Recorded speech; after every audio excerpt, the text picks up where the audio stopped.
Like, makes you feel like we just did something, right?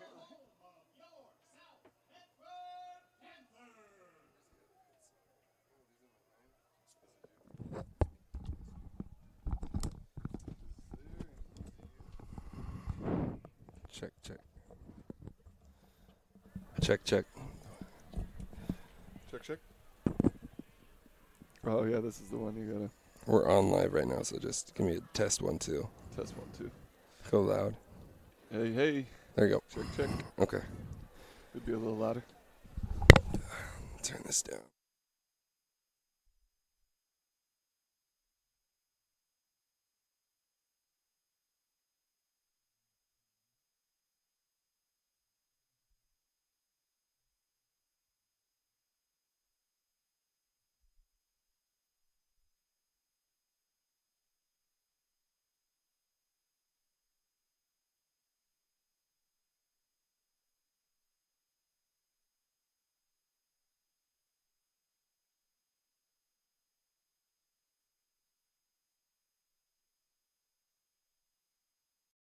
There's a time machine, not so far away, that takes you back to a world just a few streets wide, where wonder rules the day and families are transformed, from the smallest bug-eyed explorer to that surliest know-it-all. So dive into the past and let them see the world through a simpler lens called Southern Oregon. Their adventure begins when you travel Medford. The Know Your Role campaign is incredibly needed and incredibly vital and important to establish boundaries, safe boundaries for children to play. It's got to be a proactive culture where everybody enjoys the game. At least creates awareness that some things need to change in order for the youth sports world and even actually the adult sports world to continue. Knowing your role means that the parent, the coach, the referee, the fans, we all have a role.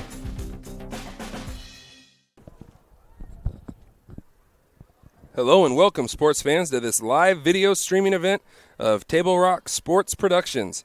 I am Boomer Marshall. I'll be on the call tonight alongside Caleb Franklin on the video, and the Chief is missing in action tonight, so a stranger to the booth sitting next to me, but no stranger to myself, the South Medford program, Ryan Benson, a.k.a. Bence, or probably the call name tonight that I'll go to a lot. It's a lot easier, is Benny. So Benny's going to be on the headsets with us doing the color commentary tonight. Welcome, Benny. Hey, thanks for having me, Boom. Beautiful night here at Spiegelberg Stadium for some South Medford football. Welcome to the Lithia Superstore Game of the Week, powered by U.S. Cellular at Siskiyou. Tonight's matchup features the visiting Liberty Falcons out of Hillsboro, Oregon, taking on your South Medford Panthers here at the house that Spieg built, beautiful Spiegelberg Stadium. We are pleased to bring you this game on TableRockSports.net in partnership with the Medford School District and our participating community business partners. Be sure to download the new version of our free app. Watch all Table Rock Sports Network events on your phone, tablet, PC, or anywhere you connect for free. We also invite fans to check out all the features on TableRockSports.net, where you can find Southern Oregon's Sports Spotlight, Athlete of the Week, Pick'em contests, and blogs from our broadcast teams. When we come back from this short break, our pregame show will continue. We will have stats and summary from last week, the Panthers' last game here at home against Canby, a preview of tonight's matchup, as well as Coach Corner with head coaches Bill Singler's thoughts on what it'll take tonight to get the win. Don't go anywhere. We'll be right back after this quick word.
Welcome back live at Spiegelberg Stadium, where our pregame show continues.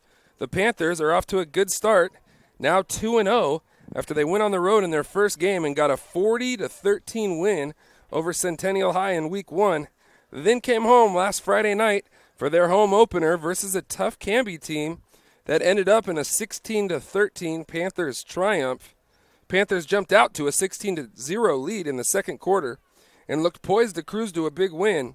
But Canby had other thoughts, fought back, cut the deficit to 3 at 16-13, had the ball driving deep into the Panthers' territory before Trey Alvarez wrestled the ball away from a Canby receiver to seal the deal and the win for the Panthers. I'm going to go ahead and bring Benny back in now. Ryan Benson, who'll be on our color commentary tonight. Tell me about your thoughts. I know you weren't here necessarily for the call, but what did you see out of that game and kind of the ebbs and the flows? And it was a weird one, to say the least. Well, yeah, Boom. Anytime you can get out to a 2-0 start, it's a great start. We definitely got a young team, so it's a good thing to build on. But as is with the early starts in the season, you got a lot of things you can focus to work on to get better. And for us, it was a real penalty mistake-filled game that we can definitely focus on bringing the penalties down and get a little back to focusing on playing good, clean football. Yeah, for the most part, Torrin Tuttle was 11 for 23. What's that? Yeah. 11 for 23 and so less than 50%, where the week before he completed an 85% clip. But still 6 touchdowns he's had on the season, 0 interceptions. So Bill Singler's excited about that. He'll get into a little bit more of that when we do our Coach's Corner piece. Austin Boster was held to just 2 catches last week, but still has 4 touchdowns on the season, one of them going for 40 yards.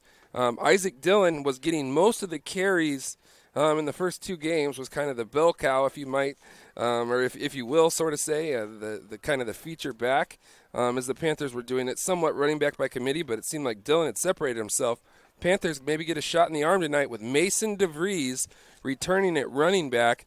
The senior has been out the first 2 games as he suffered an ACL tear, and I know if you're listening at home, it might be somewhat alarming for you to think there's a kid that's going to be playing with a torn ACL, but it's been done before. John Elway's done it. There's guys in the past that have done it. And Mason DeVries didn't want to miss out on his senior year, so I tip my cap to him for fighting through that injury. I'll go ahead and bring Benny back in. Talk to me a little bit about trying to even fathom playing through that injury, first off, and then physically, having the idea to do it is one thing, but then physically going out there and trying to do it and execute it is another. Yeah, Boom. A lot of heart that kid's got to have. It's high school football, and it's a once-in-a-lifetime experience. So you understand it's his senior year, and he wants to be out there with his friends and his longtime pals, and a lot of work he's put in to get out there and be on the field. So that's really a powerful feeling to make you want to drive through and take the chance to play on something that, as a skill position player, is really, really risky. But at the same time, medical standards have really come a long way, and he's got to have that knee taped up and pretty good brace on there, I'd imagine, and he knows his body better than anyone else, so hopefully he's ready to go tonight. So, yeah, if anything, him not playing the first 2 weeks maybe created some depth. I don't know if Mason will be able to go all year, but he's going to give it a shot tonight here in the third ball game, and Isaac Dillon, got some carries. Jamal Parnell got some carries, and, they did the most of what they could. Having that depth now with DeVries coming back allows those 2 guys to really focus on the defensive side of the ball and then spell DeVries when they can. So, just another person to add kind of to the list. We're going to get to some injuries that the Panthers are also going through in a suspension here in a little bit as we get further in our pregame show. But I thought it was important to note DeVries back tonight will make his season debut, his senior debut, at running back for the Panthers. So that should be interesting to keep your eye on at home as he comes back with a torn ACL and going to play through that. So when we do come back, we're going to take a quick break. When we come back, we're going to have a little bit of a SWC, Southwest Conference roundup, where the teams stand, what surprises, what has shockingly happened so far early in the season, just 2 games in. Also, we're going to have Bill's Glasses Coach's Corner, head coach Bill Singler's thoughts on the first 2 games, being 2-0, and the injury bug that's kind of jumped at the Panthers here, and what it's going to take to get that win tonight. Don't go anywhere. We'll be right back after this quick word from our sponsors. Listen up, everyone. Listen up. You know the great deal got him a new car? This is the guy from Lithia who made it all possible, Carlos. Hey, Carlos. You want someone who's gonna take care of you and not just the dealership? My guy should be your guy. Hola, Carlos. But not for you, little sister. Thank you for coming. Find your guy during Jeep Adventure Days going on now at Lithia Chrysler Jeep Dodge of Medford and on lithiasuperstore.com. Not a dealership, a partnership. I saw a parent, dad in the stands yelling at his kid, trying to coach him from the bleachers, and the embarrassment on the kid's face. It looked like he was about to cry while playing the game. I think it's very embarrassing for a student athlete to see their parents being escorted out of the gym or off the playing field. I'd be surprised if that kid comes back to the game. And you risk a child enjoying the game, that you rob them of the fun. You have made a bad choice.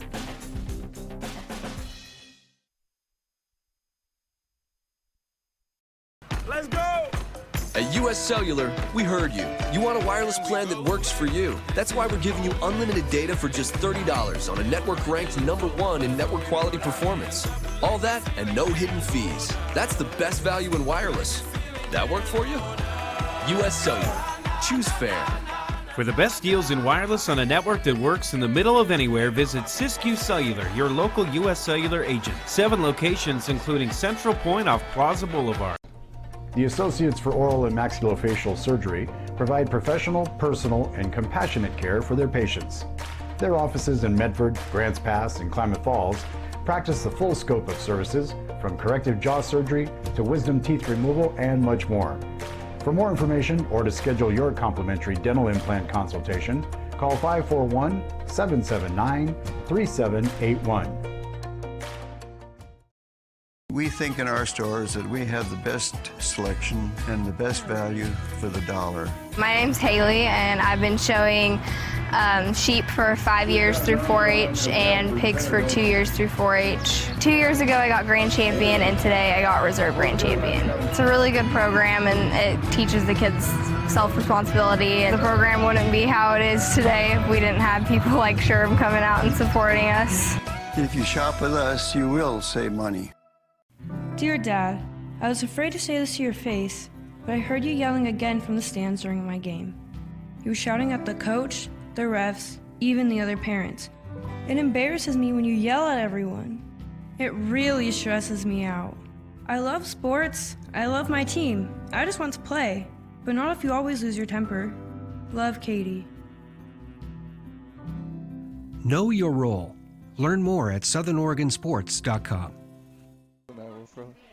Yeah, and we're back. Welcome back as the Panthers marching band out on the field playing the fight song. It must be Friday night at Spiegelberg Stadium. The smell of popcorn, hot dogs. There's just no smell, no atmosphere, nothing like it. Benny's shaking his head in agreement with me. Yes, Talk about just the atmosphere of this place and the feelings, the emotions that come up when you just hear the band, when you see the people in the stands, when you know it's Friday night in the fall in Medford. Yeah, it's a beautiful experience. As drums got going a little early, get the foot tapping, like Boom said, the smell of popcorn coming through the air. Nice little breeze down here, and what a nice night as well. Sun's just setting. Brings back a lot of nostalgia for us. That's right. It's a special time. We're going to go ahead and I sat down with Coach Singler earlier tonight, and this is what he had to say on what it's going to take to have the Panthers get the job done here against a tough foe in Liberty. Here's what he had to say.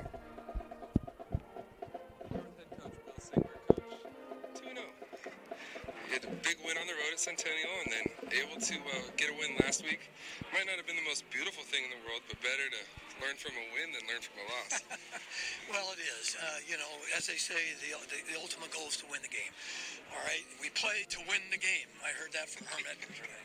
But so anyway, we too many penalties last night, last week. We kind of shot ourselves in the foot offensively after moving the ball. Really, we were moving the ball, putting it in scoring zone. Then we get untimely penalties, long yardage, couldn't convert from there. So, we need to clean that up this week. Because this is a better football team than can be. Talk about Torrin Tuttle, his development. He was real clean in week 1. Last week, tough when you get behind the chains and a little bit of growing pains, but, kept the ball away from the other team. Did some things really nice. So talk about his development behind center. Well, here's a guy that hasn't really yet been in our program except starting in summer, really. Summer ball and camp. 7-on-7, those kind of things. But he's a real cerebral kid. He cares about his football. He studies it. He absorbs it. And, we've just talked about taking care of the ball. Let's not turn the ball over. Let's not make bad decisions. He likes to use his legs, so when things break down, you're going to see him run the ball, which is okay with me. At least he'll get himself back to the line of scrimmage, and we can live to have another down. So I haven't seen him force the ball yet, which is good. And, if he can just stay clean and do his job and let the other kids do what they're supposed to do, things will be fine. So I'm really happy with his progress so far, but he's got to keep developing. Mason DeVries, injury report. Let's go with the injury report across the board. I know that you love that. Your center, Cameron Davis. Cameron Davis is out, and unfortunate, broke his ankle, so he's out for the year. So and then we of course had lost before our starting linebacker Jagger Burrell. Oh yeah, Jagger. With lingering concussion issues, and so he's out for the year. Which is another starter, that we're missing. So, and then Mason DeVries really is playing on a he's out practicing on a torn ACL, and he's just trying to rehab it as best he can, strengthen the muscles around his tendons and ligaments, in his knee, and you might see him out there playing. And there have been guys that have played on torn ACLs, but we'll see what he can do. Liberty, a good ball club. Obviously, last year they got us up there. Talk about this football club you're going up against. Well, it's an up-and-coming team, Liberty, and last year they had a good group of kids. The last couple of years, and last year's team went to the state quarterfinals. So they, they've had some good football, and they still play some good football. And even though they lost some seniors, they still have a good group of seniors coming back, and they're tough to deal with because they run an offense you don't see all the time, a shotgun triple option. So it's going to be tough for us to handle, and hopefully, we do a good job stopping the fullback first, and then the quarterback can pitch. And we certainly don't want them to control the ball. Right. What's your focus with your club going into tonight? Well, I think that take care of ourselves. Offensively, we'd like to make first downs. I'd like to be efficient with the ball, take advantage of big plays if they start coming up, and see if we can get something that hit a big play behind them. And then defensively, we've got to stop the dive. I mean, we can't let them just get a good feel running the football, and where the clock's running, and they're keeping us off the field, and then their drives are resulting in points or good field position. So we got a big challenge ahead of us. But it's good to play against these kind of teams in non-league to find out a little bit more about yourself. Good deal. Good luck tonight, Coach. Thanks, Bill. All right. That was head coach Bill Singler as the Panthers gather there in the tunnel, and here come the Panthers, led by Torrin Tuttle, the senior quarterback. Fired up. Panthers are 2-0. Not a lot of respect around the state for this South Medford club. Perennial, one of the top 6 teams since going to 6A. A top 16 in the win percentage, top 6 team rather, in the win percentage when it comes to programs around the state. Here they are 2-0, and because people don't like the way that they've won, and it might not have been the most beautiful thing in the world, not a lot of respect, so maybe a little chip on the shoulder tonight for this Panther crew. Like, hey, don't forget about us. We're South Medford, man, and you still got to come into our house and beat us. And a lot of these guys that played in this game last year say, hey, Liberty, we owe you. Let's go. You want to buckle it up, bring it down to our field, and we'll see you. And here we are, and about 5 minutes before kickoff.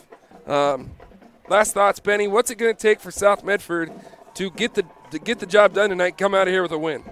Well, like you heard Coach Singh talk about, the defense really needs to buckle up front, stop the easy run, extra yardage, falling forward type stuff from the running back, and get a handle on that, get their offense back out on the field, the offense that Bill Singler is so well known for running, and get that Tuttle back to doing what he does well and get us out to a nice early lead. It's always nice to play with the lead, and They're going to line up here for the national anthem. We're going to take a quick break. Coach's Corner is brought to you by Bill's Glass, proud to be a sponsor of high school athletics.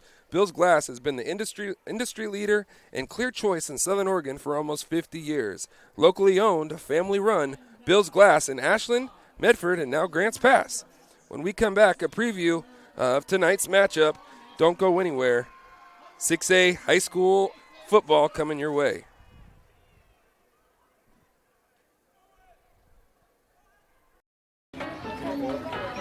Listen up, everyone. Listen up.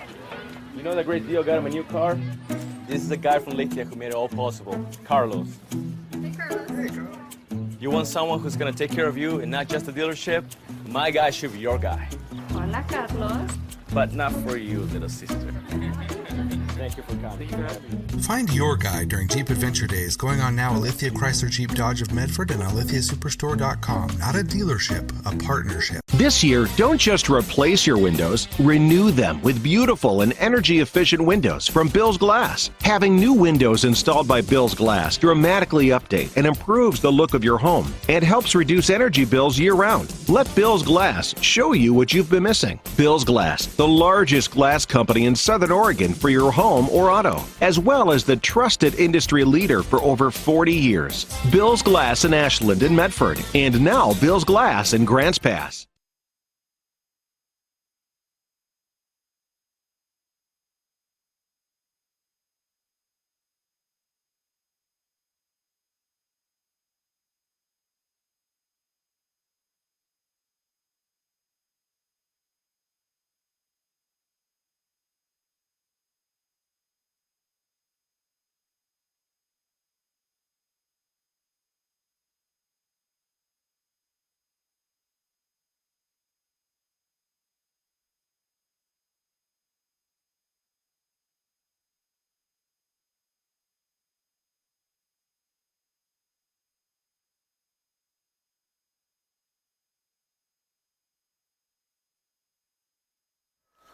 And that was the national anthem played by the South Medford High School Panther Pep Band. And exciting, man. National anthem never gets old. Friday Night Football never gets old, especially here at Spiegelberg Stadium. Head coach Bill Singler just right next door to us. In his 22nd year here at the helm for this Panthers football team. And just year in, year out. Might not be the biggest team, might not be the toughest, but year after year, Bill finds a way, and he's done a great job with this program. Benny, talk about his success, not only playing for him, coaching with him, observing it, from the start. When we came in, there wasn't a lot of success here. Talk about where he's taken this program from where it was to now where it is. Yeah, pretty quick turnaround in the grand scope of things. A program is the best way to put it. He's built a program with stability, so players know coming in junior high what to look for. They know coming in from out of the area what South Medford football is about, especially on the offensive side of the ball. Bill is a guru, and he will get you ready to be in the right spots at the right times and make the most out of the talent you have. Now up to the players to put in the time away from the field and away from the program to make the most out of their athletic abilities. But Bill Singler will get you in the right spots to have success. And that's all you could ask, get lined up, know where you're going, what you're doing, and he will coach you up as good as anybody in the state of Oregon. I'll put him up against any other head coach in the state of Oregon. And he is exactly what this program needed. And it happened at the right time for him in his career as he coached all over the country from Kansas State to Cincinnati to, Stanford under Bill Walsh, at Oregon State, at SOU, at OIT, at Pacific University, you name it, Bill coached there. And it's crazy. Rutgers, where football was born, basically. He's been there and done that, and South Medford was lucky to get him at a time when we were coming up when the program needed a shot in the arm. So exciting stuff here as the coin toss just what happened. KK, did you see who won the toss? KK wasn't paying attention. Jeez Louise, KK. We get talking about Bill. It's easy to go on and on about that guy because he's been dad to so many kids in this South Medford program. And We appreciate Coach very much. And it looks like Liberty's going onto the field. They're going to kick here to get things started. So South Medford's going to start on offense. Best thing you could possibly do is don't kick it to Boster because he'll run one back on you in a hurry. He's as good a return guy as there is in the state. He had a punt return for about 90 yards called back last week. As I put up the John L. Scott scoreboard, you'll see at the bottom of your screen, South Medford in the blue jerseys with white pants, black helmets, moving from your right to your left. Liberty in the white jerseys with the navy blue helmets and navy blue pants with the baby blue trim. The Falcons out of Liberty High in Hillsboro, Oregon. They're going to get things kicked off here to get things started and see if the Panthers can get something going here. If I was kicking, I would not kick it to Boster. Looks like Jackson Lake, number 8 for Liberty, going to kick it off to get things going. Boster's moving to his left, and it bounces there. Taking on a hop is Mitchell Walker as he breaks out past the 30 and to about the 32-yard line, and that's where the Panthers will get things started. Yeah, Mitchell kind of picked that thing up off the hop with some momentum and got a few extra yards out of it. Yeah, it looked like Boster was going to come steal it from him, Bad News Bear style, like Kelly Leak stealing the ball in the outfield, running all the way over to right field to get it. But then it did bounce, and Walker appropriately picked it up because it's a live ball at that point and able to get it out past the 30. And that's where the Panthers will start, just right of center there in the middle of the field. We'll go trips here to the bottom of your screen. Boster is at the top of your screen.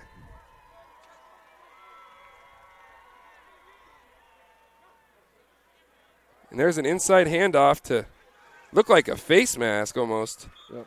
And that was Mason DeVries, but no penalty on the play. Or excuse me, that was Isaac Dillon. Sorry, Isaac Dillon on the carry. And that'll bring up 2nd and 10.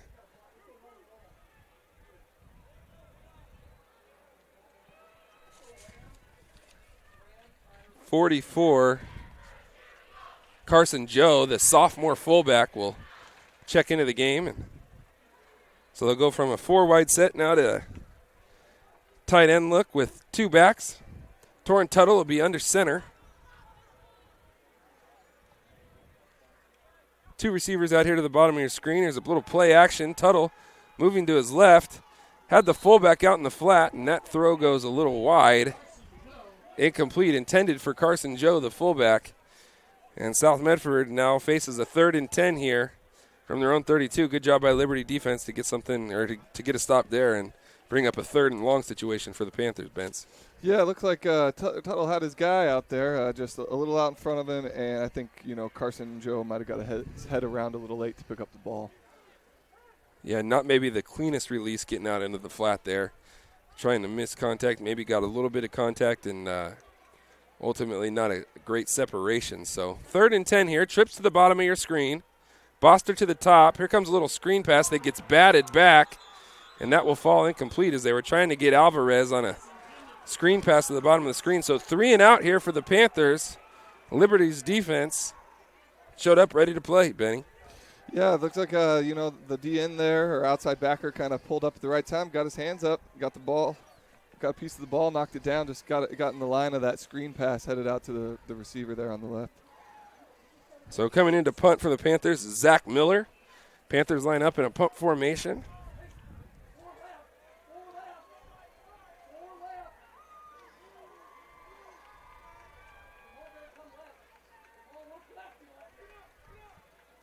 Good protection. The punt's in the middle of the field. It's going to take a hop at the 30, inside the 30, down to about the 27-yard line. So good punt there by Zach Miller. No return from Liberty. We're going to take a quick break. When we come back, Liberty will be on offense.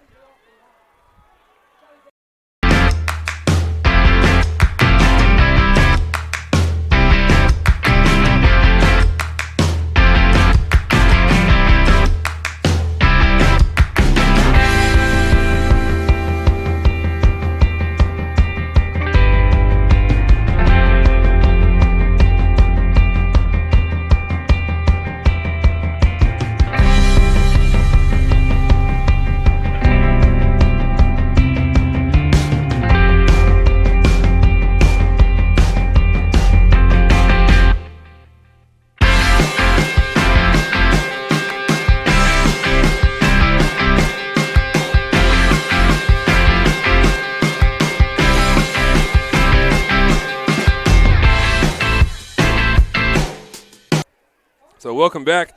There was a holding on the punt on the Panthers, which not usually do you see that. Hero Diamond back to pass. He's going to go to Marquise Brown.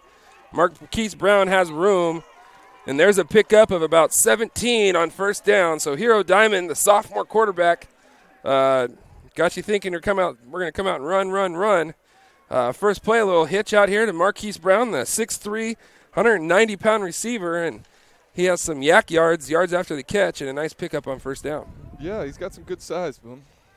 And now they're going to pass out to the left, a trips receiver, and they're going to hit number 2, Cole Smith there, the touted running back for this Liberty offense, and Liberty will pick up 9 there on first down. So not really expecting this so far, Benny. They come out and 4 wide, and they're going to throw it. Yeah, they're taking some nice little dump offs, just taking what the defense is giving them right now. There's a handoff inside, and not much doing there as number 33, Jason Ochoa, leans forward, but enough to pick up the first down on second effort. Yeah, that fall forward got it for him. Liberty hustles to the line. They're kind of a no-huddle outfit here. Here's the double wing look. Back to pass, and that one's well over the head of intended receiver, number 8, Jackson Lake. So that'll bring up 2nd and 10 here for Hero Diamond, the sophomore quarterback from the Liberty Falcons. Gets the start. It hit his first 2 passes, but doesn't connect there on first down, so that'll bring up 2nd and 10. There's a little short motion. It's a fly sweep, and they got him out-leveraged out here. Rajon Sherrar tried to make the play. He's got a convoy going to the end zone. Touchdown, Liberty. There's a great crackback block there by Marquise Brown, and they out-leveraged the Panthers in a hurry around this near side, and Liberty takes a quick 6-0 lead here in the first quarter. Yeah, they're able to, get around our D end real quick with the fly sweep right from the gate, and that crackback block just opened up the sideline for him, untouched all the way up and in. So a lot different start in the first 2 games for the Panthers is offensively couldn't get much going, and Liberty gets it back after a 3-and-out, and they go about 5 plays, and touchdown Falcons looking to add the extra point. Good snap. Good hold, kick is up, and that is through.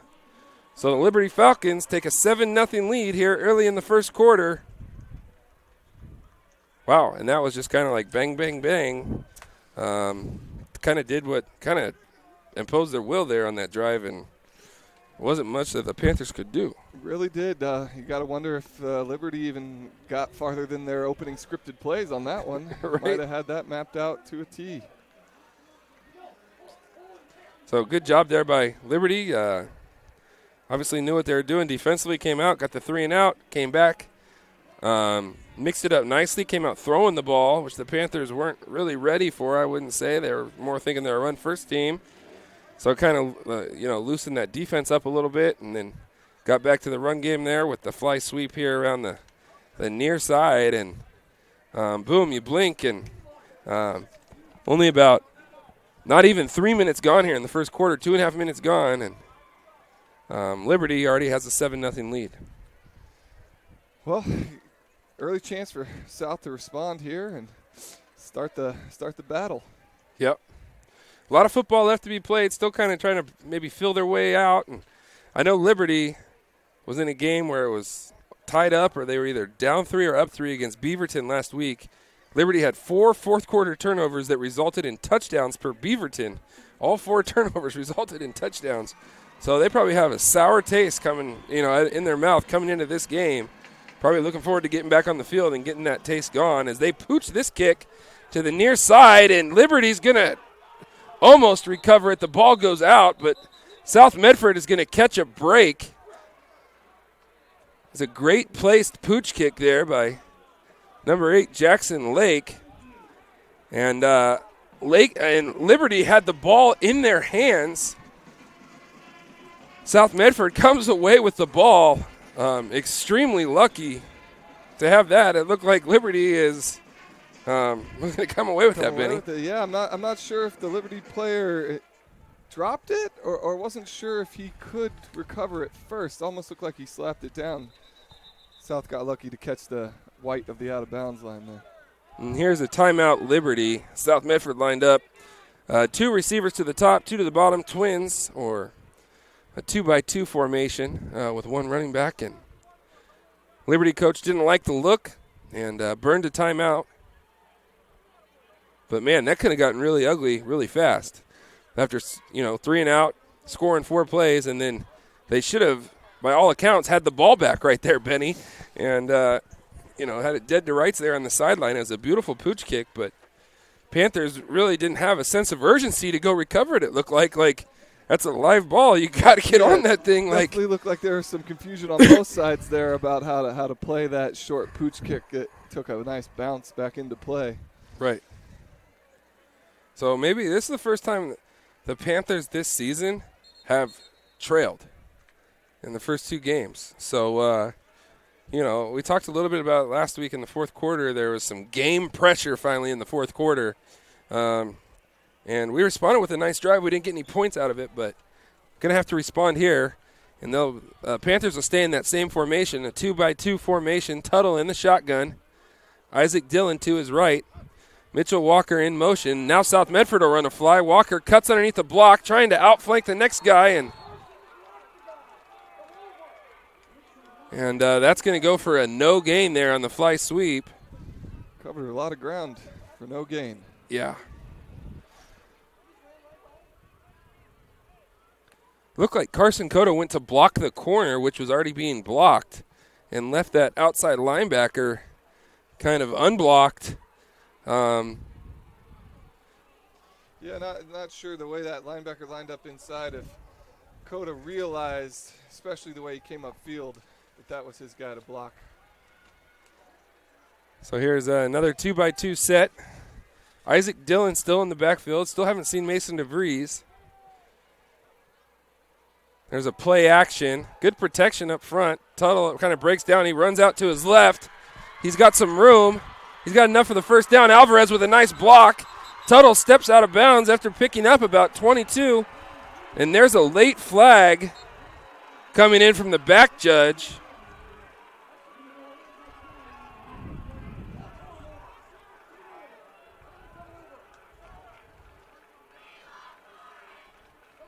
Not clear which way this is going to go right away.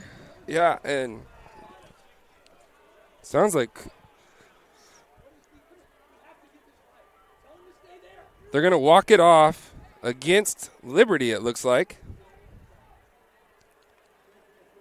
And it is a personal foul against the Falcons, so after that first little fly play, and Tuttle kind of makes something happen with his feet there, and Panthers are deep into the Liberty territory now at the Liberty 28. Yeah, Boom, I got to say I liked how Alvarez got his head around and turned into a blocker for his quarterback there. Yeah, those receivers stick together, man. 2-by-2 formation here again. There's a little fake handoff. Good pickup there by Dillon. Tuttle now running. He's got some room. Stops, make a cut inside the 10-yard line. Torrin Tuttle. First and goal, Panthers.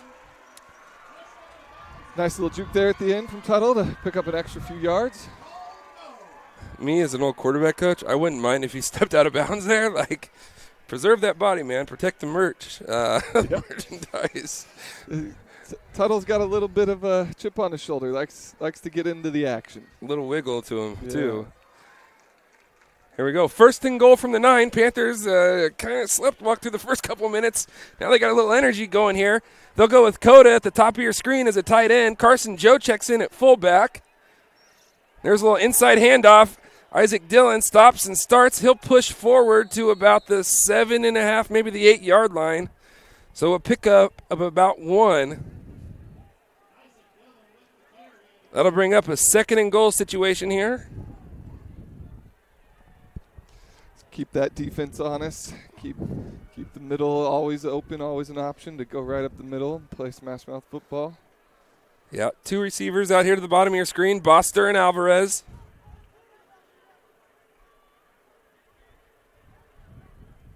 There's a little play action fake from Tuttle. And he's looking for Coda in the back of the end zone. Coda goes up, makes the catch. Oh, but he's out. They call him out. We're going to capture that replay just to take a quick peek at that one.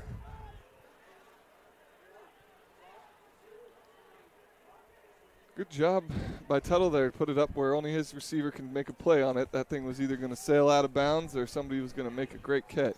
Yeah.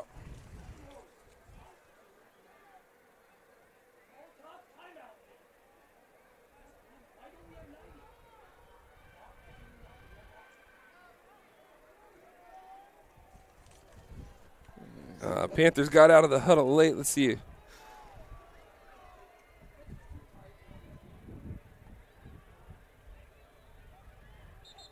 And a flinch up front. It looked like the Panthers and looked to be a false start.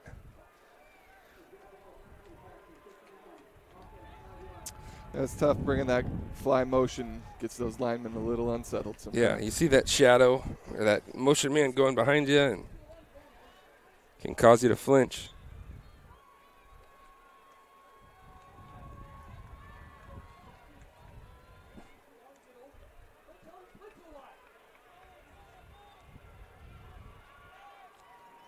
Foster to the bottom of your screen with Mitchell Walker. Here comes a motion. There's a blitz up the middle. Tuttle sprints left. He's going to throw it at Trey Alvarez in the corner of the end zone. Touchdown, nice dart. South Medford. Great dart of a throw there from Tuttle. Really put it on the line. Got it right where it needed to be before anybody could get in the way. Big time play on 3rd and goal from the 13. Torrin Tuttle rolls to his left, finds Trey Alvarez, the hero of last week's game, in the left corner of the end zone. Touchdown, Panthers. On for the extra point. Good snap, and it's fumbled snap. Tuttle fumbled the snap, and the conversion attempt is no good. So 7-6, South Medford gets on the board there on our John L. Scott scoreboard. Good answer there from their offense. Unfortunately, not a tie game because Tuttle fumbled the snap, but great drive by the senior quarterback, Benny. Definitely a confidence builder. Kind of same for South there. Came out and looked like we were pretty well within our scripted plays or what we wanted to see on our first drive. Hit where we needed to get and got those first downs to keep us in good down distances. Stayed ahead of the chains. Not even halfway through the first quarter yet. This could be a high-scoring back-and-forth affair. South Medford, looked alive there in that drive for the first time in this game, offensively and defensively in the first series each. We looked kind of unsettled. Didn't, maybe not, ready. I don't want to say that because I'm sure Coach Singler had the kids ready. But in that second series, the offense came back and put some nice plays together and got something going and got a touchdown out of it and got Trey Alvarez going, which the Panthers needed to do to take some of that attention from Austin Boster away. Alvarez made himself available there on that 3rd and goal play, and Panthers just now 1 point short in a 7-6 ball game.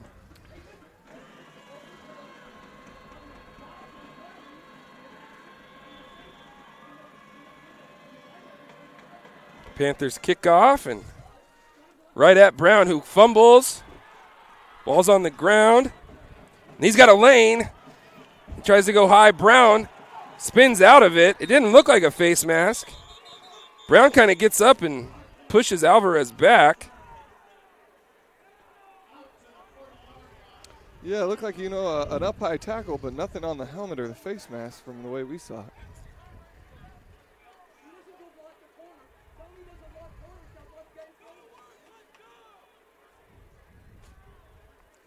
So the officials talking about the penalty.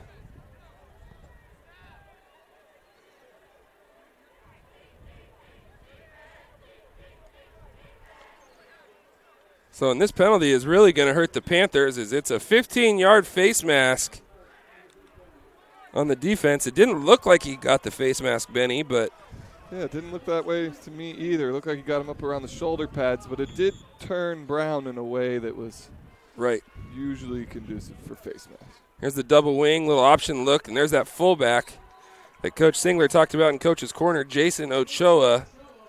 5'9", 186-pound fullback, low to the ground. Tough to see, I'm sure. Compact little guy, ends up picking up about 7 there on first down. Well, chunk gains.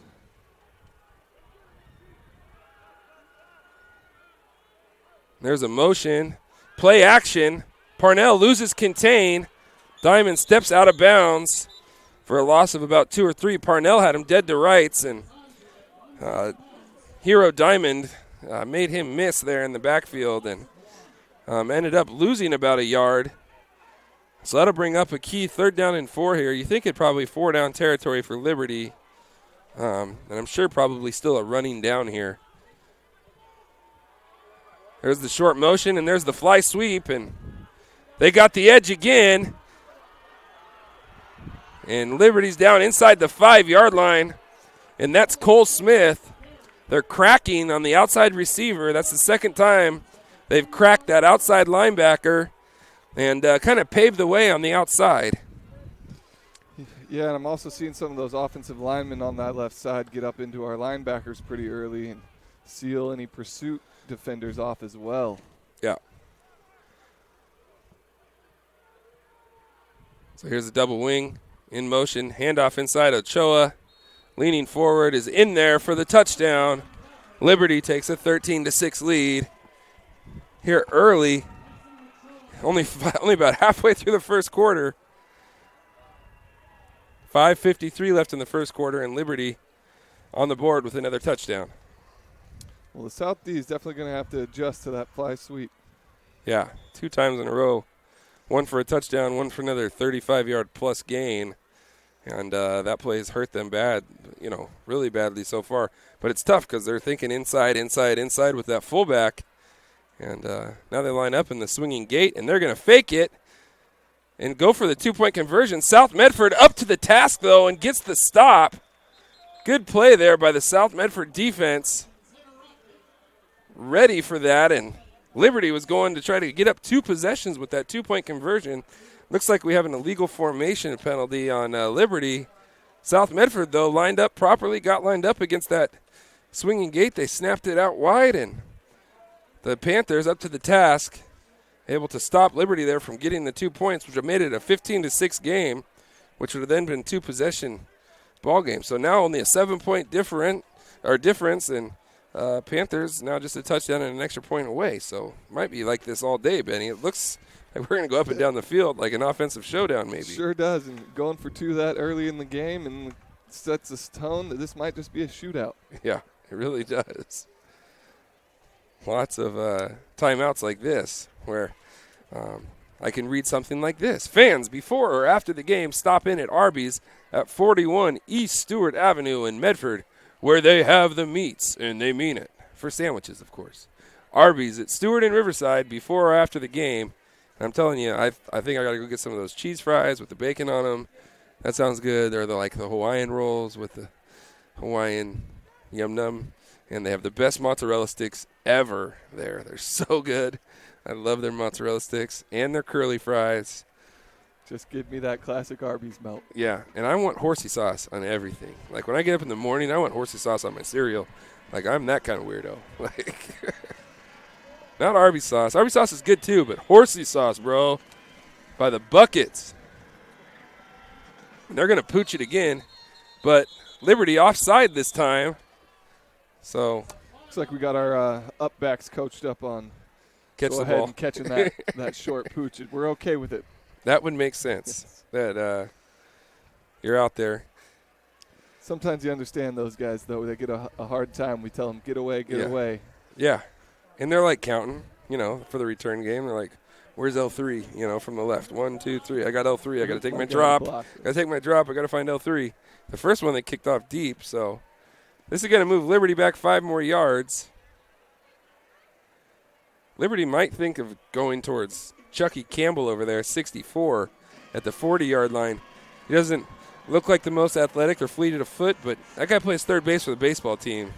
Starts as a sophomore, and dude can play and hit. So, and Liberty's going to kick it deep this time. Boster is underneath it, and he's gonna wait to set the return up. He looks for some space. He's got some space to the outside. Makes a man miss. There's a flag down. Boster is tackled out of bounds at about the 42-yard line, and there's another flag. So we'll try to sort out the flags here, see what's going on.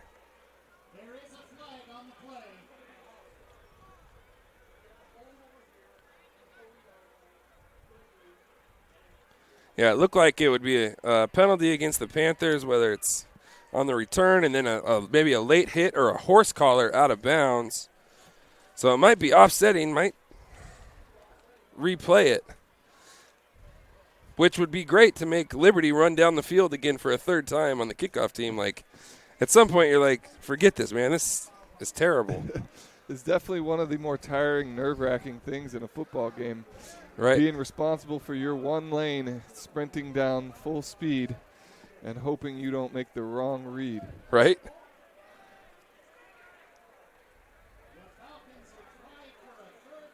And the they PA guy here said, yeah. Yeah. Offsetting penalties, replay the down, or replay the kick. So, third time, these guys, their hands are on, a couple of those guys' hands on their hips. 24 and 26. I might go return right because there's three guys at the top of the screen that are looking like they're sucking a little bit of wind. But they might also go onside here. You never know. Like, it's gotten to that point. I wouldn't be surprised to see that pooch kick come out again. That was an aggressive. Ask him to cover. Mitchell Walker underneath it. They got a lane over here to the right. If he gets vertical, able to get it out to about the 33, 34-yard line. That's where the Panthers will get started.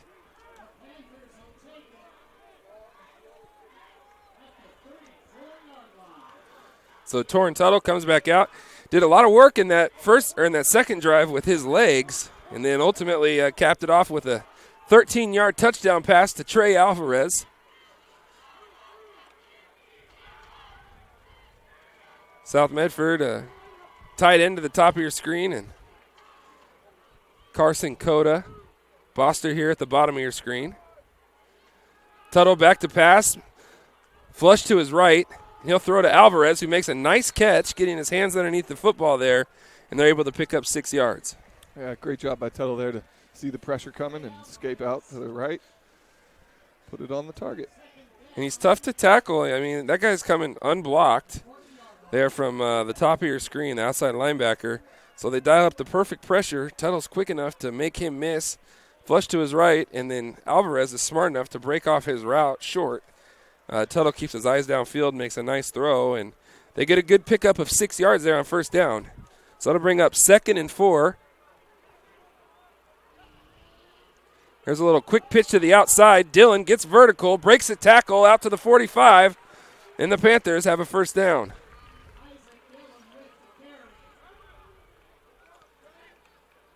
Isaac Dillon, nice job reading the blocks there.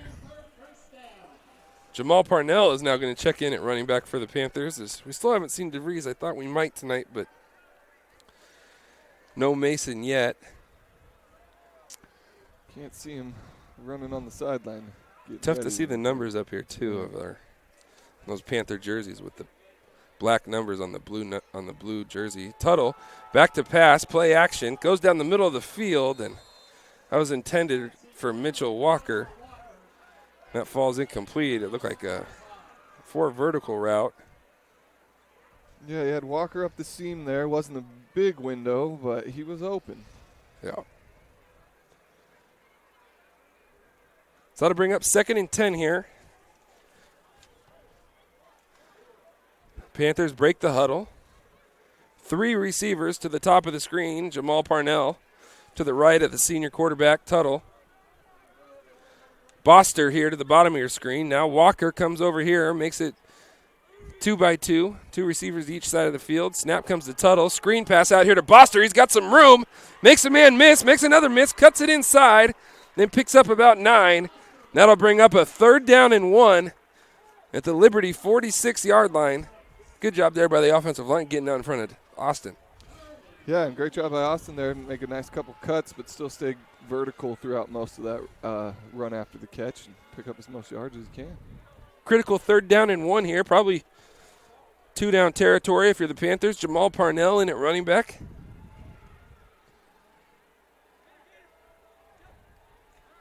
There's an inside handoff to Parnell as he gets vertical, pushing forward, and it looks like he got to the line to gain, and that will be a 1st down for the Panthers as Jamal Parnell with that late push.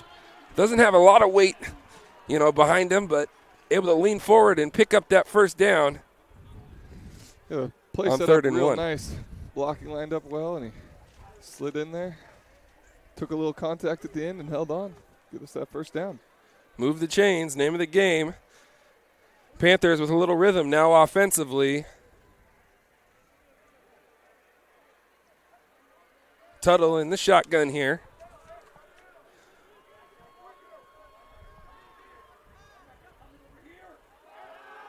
Good protection there by the Panthers as we lined up and throw it. And looks like they had Boster out there by himself as that safety came down on Mitchell Walker, and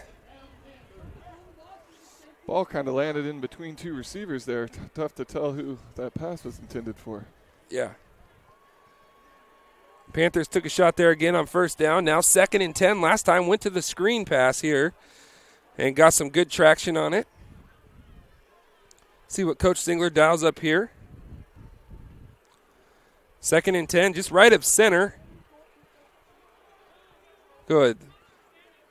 2-by-2 formation. Now Coda line up as a true tight end. Looks like Liberty bringing some pressure. Tuttle makes a man miss again, flush to his right. He will throw up and out of bounds. That pressure coming early, making him come off his reads. A lot of pressure coming from the boundary. It seems like Liberty, when they want to bring pressure, it's from that boundary side, which is smart because if Tuttle flushes, he wants to flush right. So if you're bringing pressure from his right side, you're with the thought of keeping contain, but Tuttle's made him miss twice and been able to flush around him both times. He's been able to get back to that edge each time. So it's a good concept, but not great execution. Good enough there to get throwing the ball away. So 3rd and 10 now. Tuttle back, and he throws that too early as Boster wasn't out of his route yet. He had ample time, good protection. Little 7 route out there by Boster, and Tuttle overshot that one, Benny. Yeah, he had a nice little, it looked like a post corner there. Yep. Definitely had more room to the sideline than up the field to work with, but there was a window there. Just got to put the ball more towards the sideline and look for it to be more of a towards the sideline catch as opposed to being up the field towards the true corner. Right. Maybe take a little bit off there. He's open enough, and South Medford runs a player on late here. Andrew Miller back to punt for the Panthers, and Panther player who ran on late then jumped early with a false start. That's not going to be nice in the film room on Sunday. No. You're out there late and then.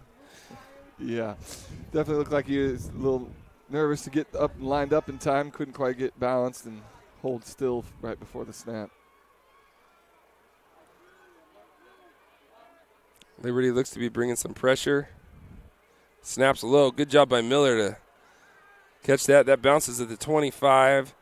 Takes a little bit of a Panther bounce, and then Liberty comes up and picks it up dangerously. Dangerous. We'll be okay with him trying that a few more times this game. Cole Smith didn't want to see it roll 3 more yards, so he took the gamble of coming and picking it up and did a nice job. I'll give him that.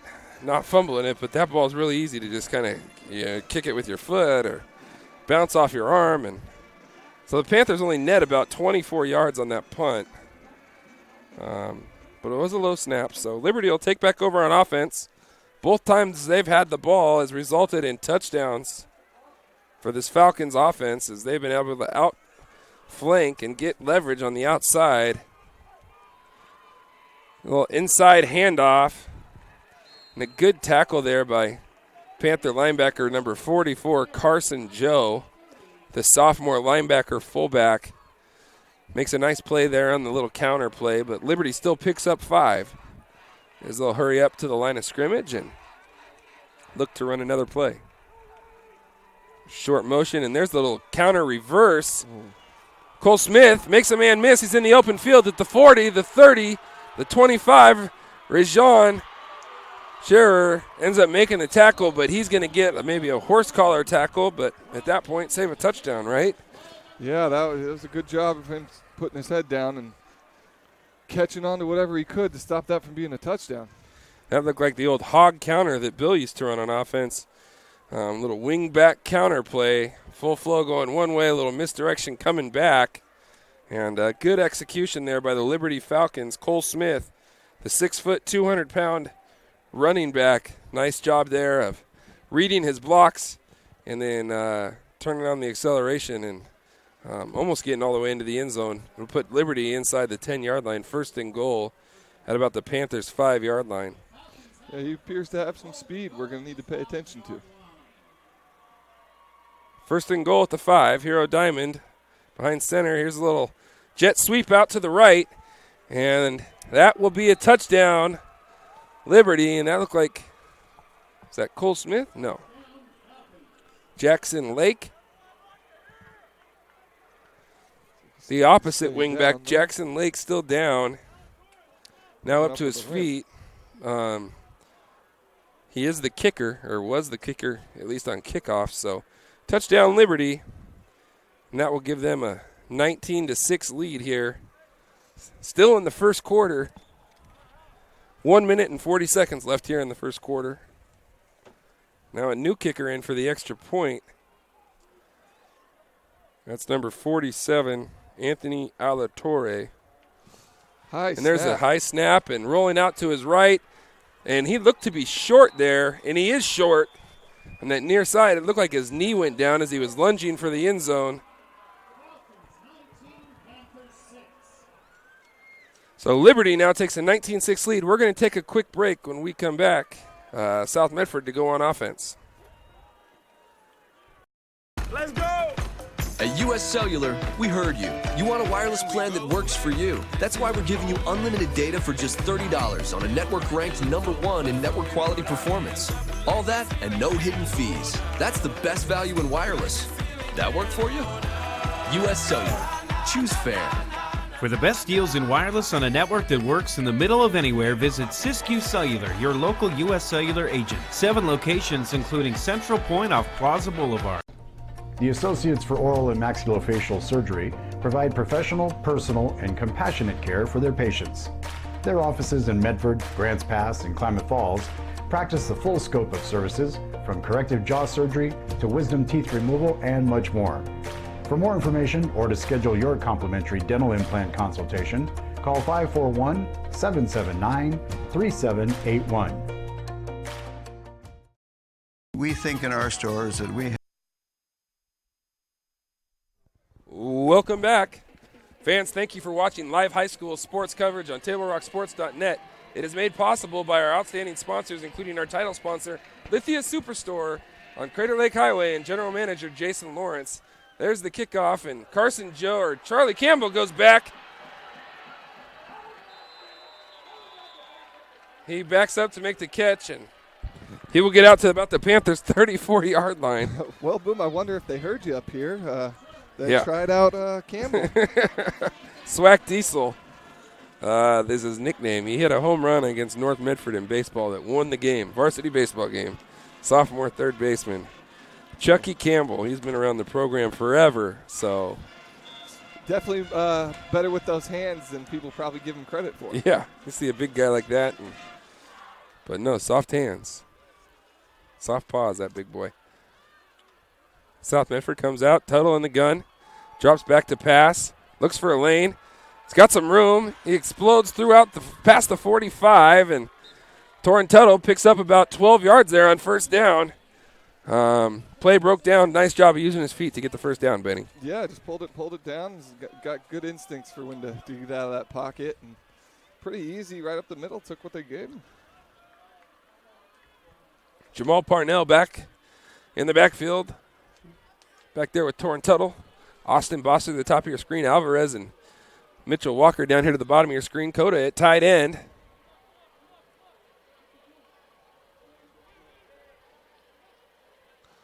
Looked like Tuttle audible to a run play there. Parnell will pick up about a yard there on first down.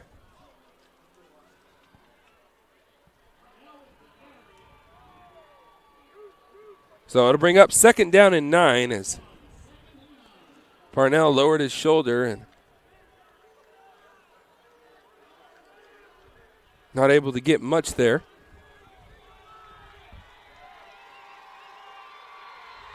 Andrew Miller now in at running back for the Panthers. Tuttle back to pass. Will drill a pass. It's tipped up in the air and intercepted.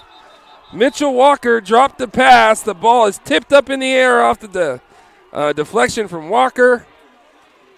And Liberty intercepts. Will take over at the 47-yard line. Bad luck for Torrin Tuttle there, Benny. Yeah, that's tough for Tuttle and for Walker. He found his open receiver, made the right read, and threw a ball with some purpose. Yeah, it looks like it almost caught Walker a little off guard, the speed it came in, and you could hear it pop off his hands and pop right into the defender. Too bad for the Panthers here. Now got to get a stop defensively. Still in the first quarter. There's a run-through blitz and a good one there by the Panthers.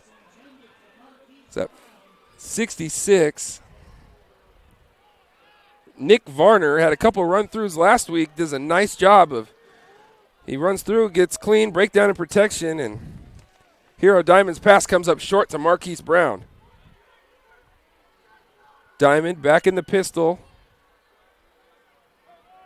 Little bluff there from Liberty, trying to see if the defense will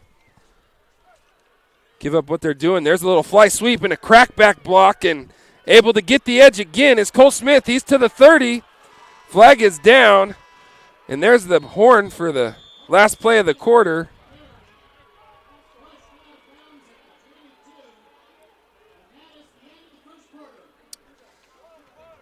Flag down, so I think there's going to be one untimed down as this penalty looks to be against Liberty.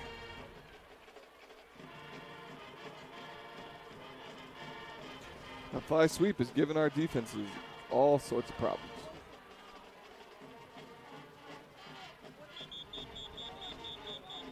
Yeah, if I'm Liberty, I don't know why I would run any other play but that. If it ain't broke, don't fix it, right, Benny? Right. Well, they're doing a good job. I'm watching Nick Varner in there doing a good job of plugging that inside hole and stopping the dives and maybe some of the zone read they're giving there. But he's going to have to realize those are not the home run balls at this point. And he's going to have to bail out a little quicker for the rest of the night to take away that outside edge. Yeah, it's we need some force guys, and we need them now. There's a fumble. Ball's out on the ground. And Liberty looks to recover it. Unfortunate for the Panthers. The last play of the first quarter would have been huge momentum to pick that ball up. Ball is out. That's going to be the end of the first quarter. Liberty takes a 19-6 advantage. Headed to the second quarter. Have done a great job. Both offensively and defensively have really come to play. Panthers have their hands full moving forward. We're going to take a quick break. When we come back, second quarter action.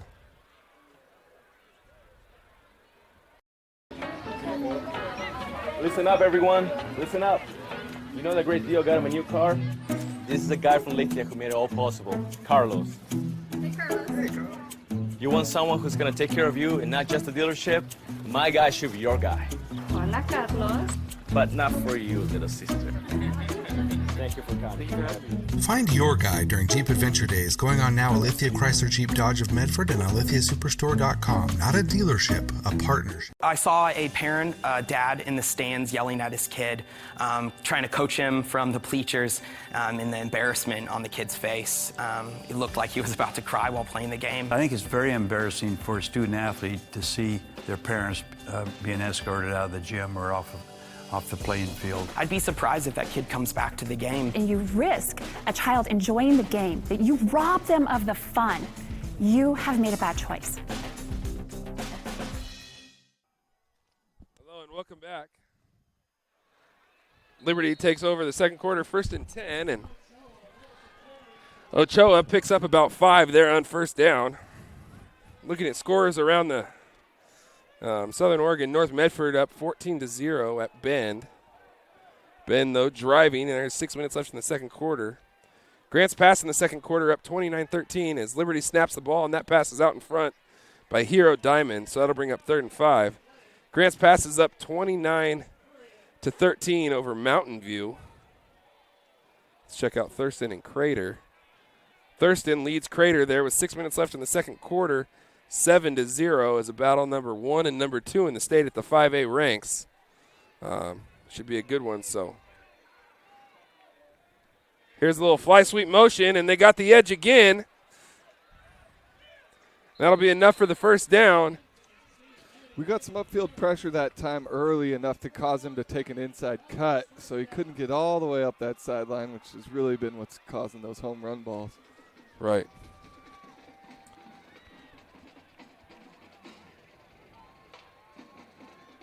So Liberty, 1st and 10 here at the Panthers' 23-yard line. There's a play-action pass. Marquise Brown not going to be able to make the play as it was too far out in front. Rajon Sherrar on the coverage. Yeah, good coverage there. Was right up underneath him, ready to make a hit or pop that ball out had the pass have been close enough to be caught. Yeah, you can kind of feel that they've run that fly sweep now so many times. The next thing is play-action pass, and the next thing off of that is play-action screen, and I called that one for you. And that ball's tipped, and there was the play-action screen. And it goes nowhere as the Panthers did a nice job at staying at home. Yeah, you called that one spot on. Ran the screen as you said it. Must be in the huddle or something. Looks like Thurston just scored again. And we'll go up 2 scores on Crater as Bend is now driving and into the red zone of North Medford. So 3rd and 10 here. There's a little inside counter play. Cota almost had him.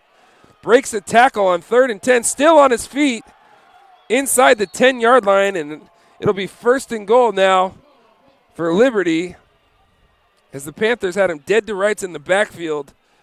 Able to break the tackle and march on for the first down. Yeah, just a couple missed tackles there. Difference between holding and giving up a new first down. And watching on the TableRockSports.net website, Ben just did go in for the touchdown to make it 14-6.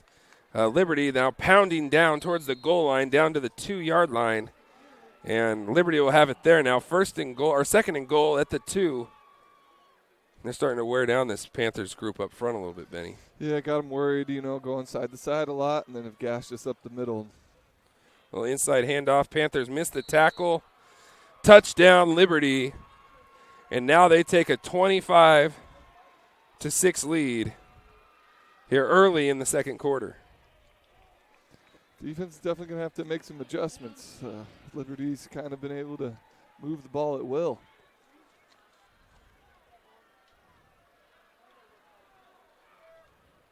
On to attempt the extra point is Alatorre.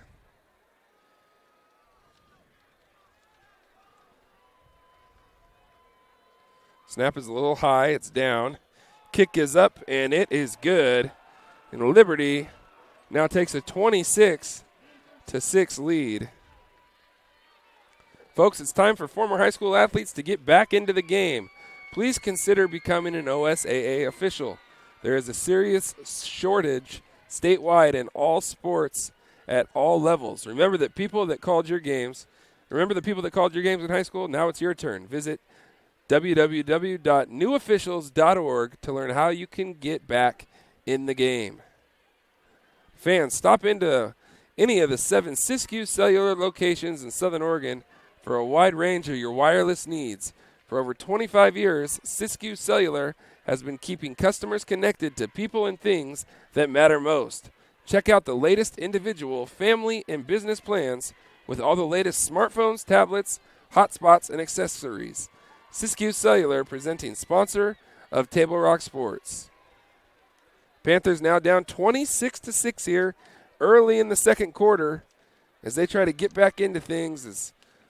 Seems like I think this is the fifth time the kickoff return team has been on the field here, Benny, and Liberty showed up with a real purpose tonight. Yeah, I hope our kickoff return team here is prepared for one of those pooch kicks again. They've been testing our short upbacks with those all night. They certainly have.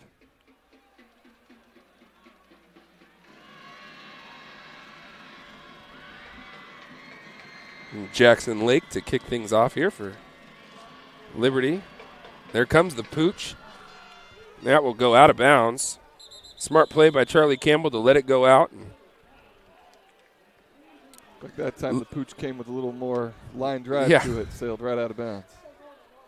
And it looks like the Panthers, obviously Liberty does not want to kick it deep to Boster would be the first thing. And then the second thing is the first time they pooched it, they should have recovered it. So, obviously what they're doing right now in the kicking game is working for them.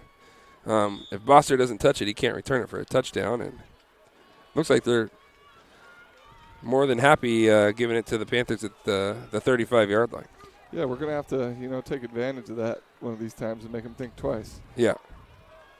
Tuttle now under center. Coda is split out here with Alvarez to the bottom of your screen. There's a little inside handoff. Dillon gets dropped for a loss in the backfield. That'll bring up a 2nd down and 12. Liberty got good penetration there from 78, Chris James, 6'4", 211-pound junior. Yeah, stayed low, got off the ball real early into our backfield.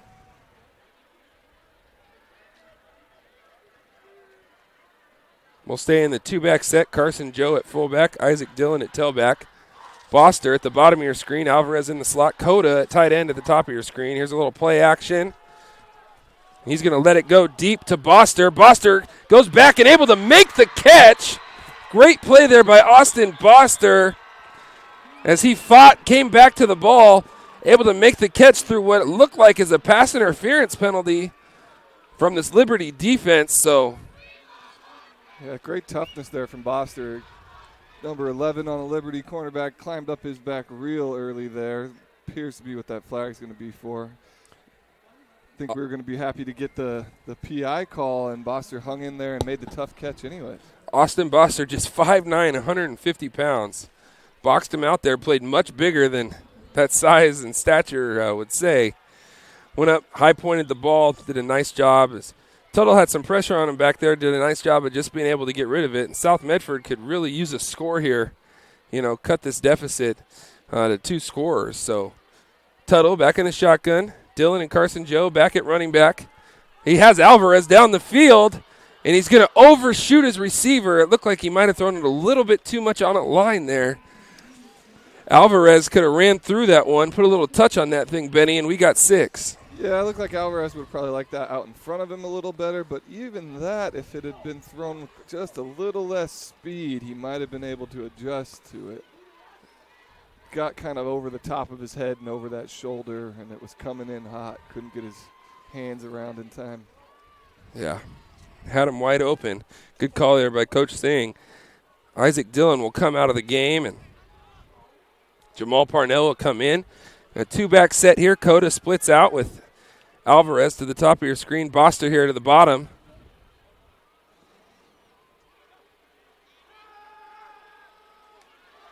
Here's a little wheel to Jamal Parnell out of the backfield, and overthrown is Cole Smith, who the star running back for this Liberty team, was putting pressure on Torrin Tuttle. So that'll bring up 3rd and 10 here. Panthers probably in 4-down territory here. Just have to get maybe half of it, give themselves a chance there on 4th down. Got to give a head nod to the little things there. Looked like Carson Joe, the sophomore in the backfield, really stepped up and picked up the blitzer well. Play didn't turn out the way we wanted, but a great job of picking up the blitzer. Got to like to see that. 3rd and 10. Looks like they got some bracket coverages going on. Maybe blitz down here from the boundary again, which has kind of been what they've done all day. Tuttle able to step up. He's got some room. He's going to pick up the first down. Breaks inside the 20. Nice play there by Torrin Tuttle. As they rushed out of their lanes, Liberty did there. They were dropping back in coverage deep. The pressure came from the boundary. That time he wasn't trying to flush to the right. He just stepped up, climbed in the pocket, did a nice job of using his legs. And on 3rd and 10, the Panthers pick up a big first down, now inside the red zone at the 17-yard line of Liberty. Yeah, Tuttle really finished the end of that runoff, running over Liberty's Brown pretty heavy, delivering a blow at the end. Kind of like that. Now one back in the backfield, Jamal Parnell next to Tuttle. Boster here to the bottom of your screen. Tuttle back to pass. He's going to look for Mitchell Walker. It looked like he had it, and then it was taken away. It had a touchdown written all over it. Maybe a little behind, but it looked like Walker had his hands on it, and unfortunate play there for the Panthers. Yeah, it sure did look like he had his hands on it for a second. Couldn't quite tell. Looked like Tuttle might have got some contact on his arm or body as he was delivering that pass. There is a penalty on the play. Looked like an illegal formation or illegal shift on the Panthers. Maybe not all 11 set before the play. Liberty will take the penalty. So it'll bring up 1st and 15 here.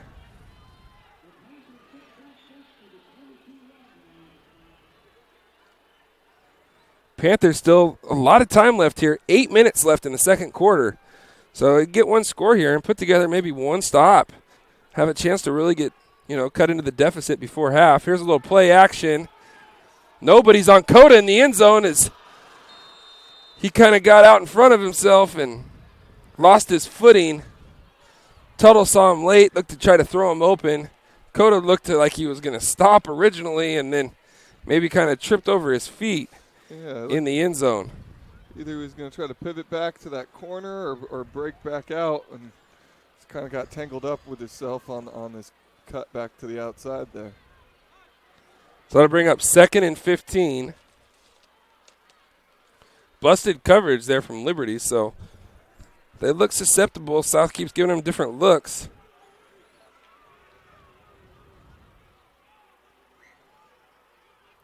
And there's a false start by Coda as he jumps too soon there. That'll move him back another 5 yards.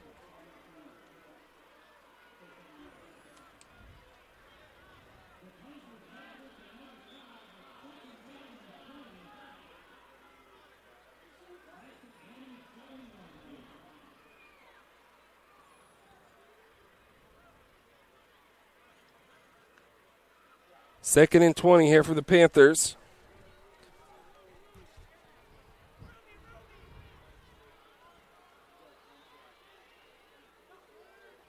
Snap to Tuttle on the shotgun. Looking for Coda in the middle. Goes up, makes a great play. Great catch there by Carson Coda. The Panthers get 18 yards back there. That'll bring up about a 3rd and 2, 3rd and 3 situation here at the 10-yard line. Throws a little high from Tuttle, but a nice job there by Carson Coda.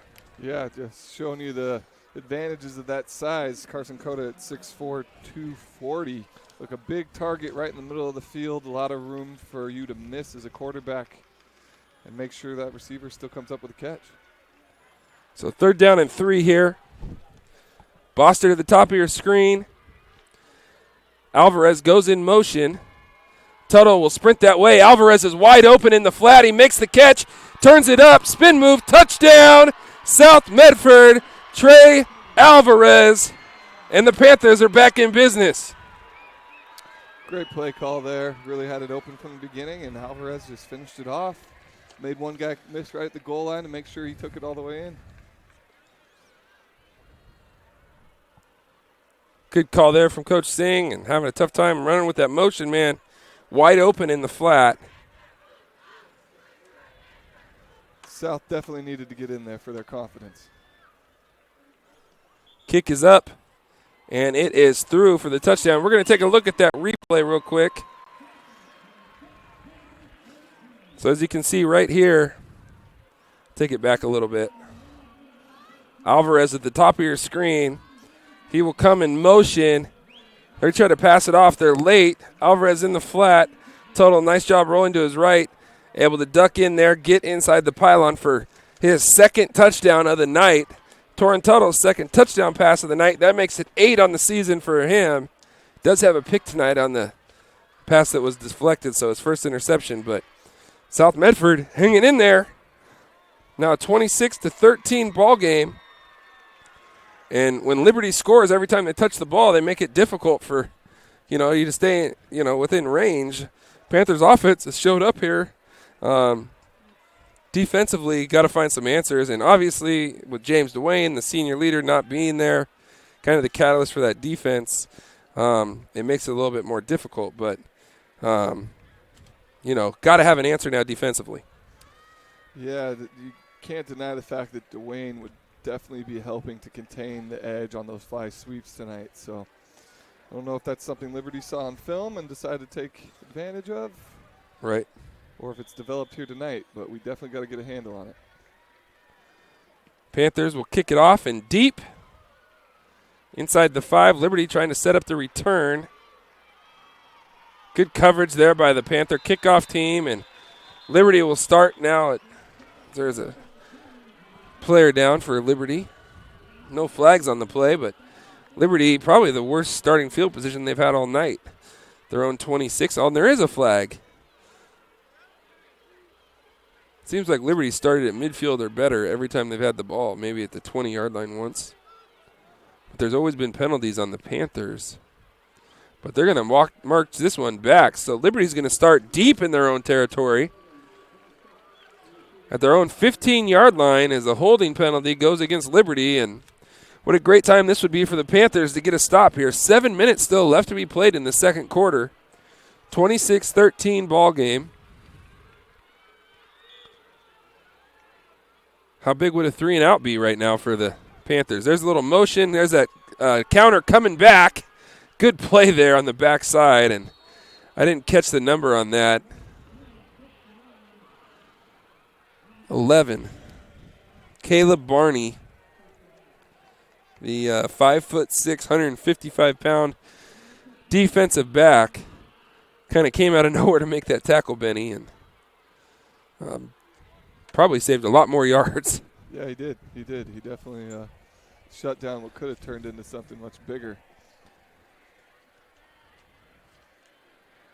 Scores around the state that we're covering. North Medford is up 21-6 at Bend. Thurston is up 13-7 at Crater. They're driving inside the 20-yard line. It's Thurston. Grants Pass is up over Mountain View, 29-13.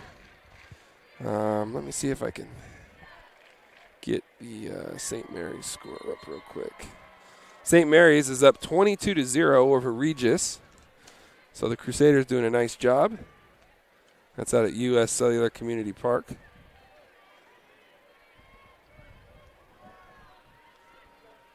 So 26-13 here. 2nd and 4 for Liberty. Liberty at the 21-yard line of the Panthers. There's a short drop and a little hitch route out here. Able to make the play. Out here is Ronaldo Alfaro, receiver for Liberty, and he picks up enough yards to move the chains for the Falcons. Good tackle out here by Mitchell Walker. I think the Panthers can live with that rather than the big gash running plays. And here comes the counter back, and they got a hole, and he's going to be gone. It's Rajon Sherrar is chasing him down and pushes him out. That little hog counter play is giving the Panthers fits. Little H-back counter around. Anthony Giannetti, the junior running back, 5'9", 160 pounds. If it wasn't for Rajon, Liberty would have been in the end zone again, Benny. Yeah, Shajar coming over from his cornerback spot on the opposite side of the field to chase down from behind the running back. Thank goodness for South D. We got some speed in him at the tail end. There's a short drop. Diamond rolling to his right, throwing deep. Rajon with good coverage. The throw was intended for Marquise Brown, but Rajon, like I said, is there on the tackle to save the touchdown. The good coverage there on the big wide out for Liberty, and that'll bring up a 2nd and 10.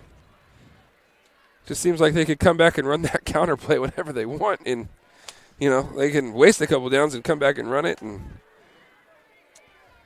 they're just fitting it up so nicely up front. There's a short motion, little option play. Not much place to go. Panthers had him dead to rights for no gain, but he ended up picking up about 3 or 4. Did Hero Diamond, the quarterback. That's a good name, by the way, too. Incredible. Lots of swag there. Thurston has just scored again, taking a 19-7 lead over the Comets. Mountain View just scored to cut the Caveman lead from 29-20, or 29-20 now. It was 29-13. There's a quick motion, the fly sweep. Parnell gets cracked by 2 guys, and lunging forward is Smith. That's going to be really close to a first down. That'll bring up a 4th down here, so 4th down and about 1. Liberty looks to go for it. Panthers could use a big stop right here. There's the short motion, the handoff to the fullback. He sneaks through, makes a man miss, and is in for the touchdown. Touchdown Falcons. It looks like they're going to leave the offense on the field and go for 2.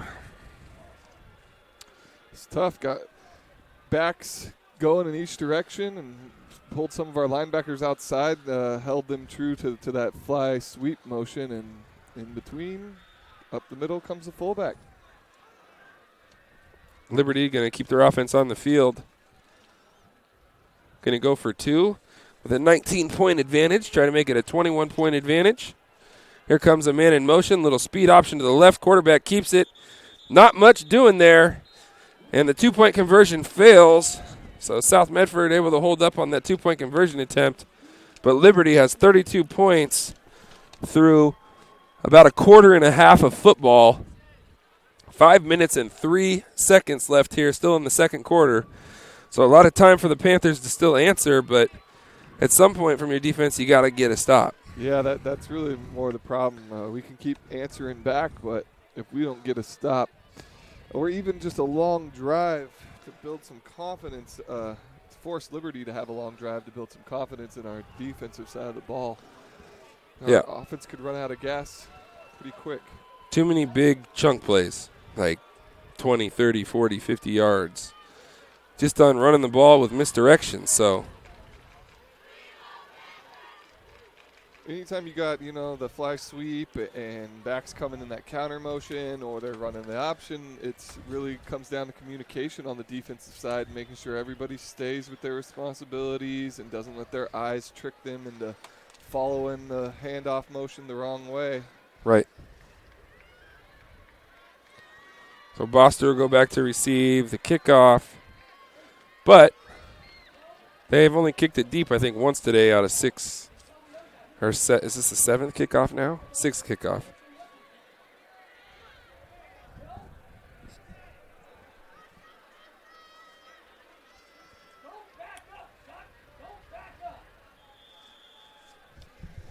Well, Charlie, ready for this pooch kick again? Looks like they're going to Here go comes the the other pooch over to the left, and South Medford guy stays on his feet. He didn't look like he was too excited about catching that one.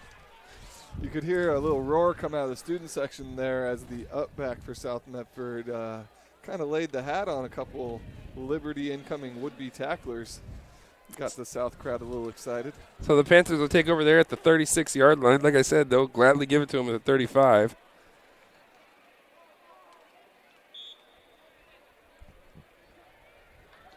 Panthers break the huddle. Torrent Tuttle at quarterback. Trey Alvarez, who scored twice, at the bottom of your screen. Mitchell Walker in the slot. Cota at tight end. Boster to the top of your screen. There's a snap to Tuttle, a little pitch. Isaac Dillon gets vertical, makes a man miss, out past the 40 to about the 43-yard line. Pickup of about 7 yards there on first down.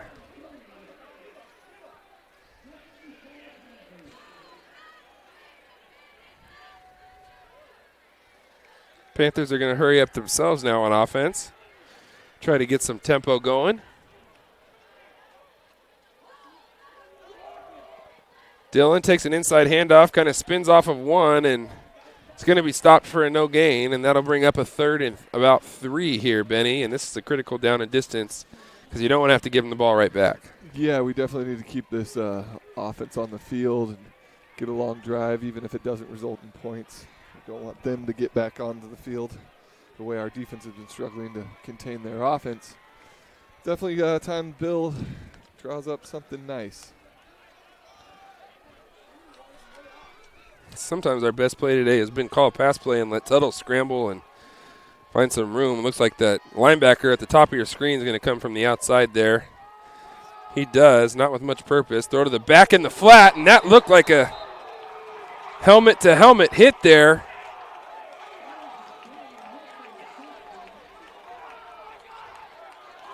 No flag thrown, though.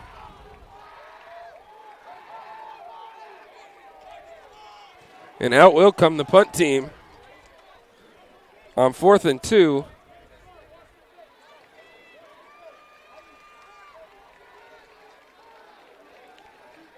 And they're about 4 people short on this punt team right now.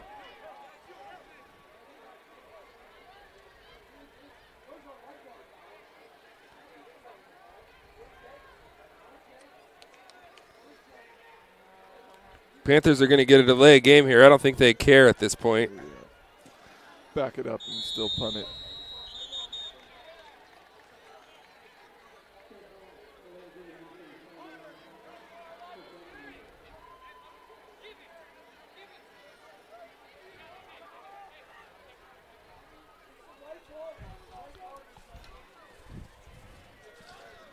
We're going to take a quick break. When we come back. Panthers punt team.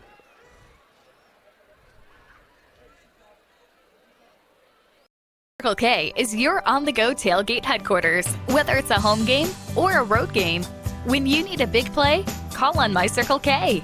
From their always fresh premium brewed coffee, ice-cold fountain drinks and sodas, fresh made-for-travel deli items.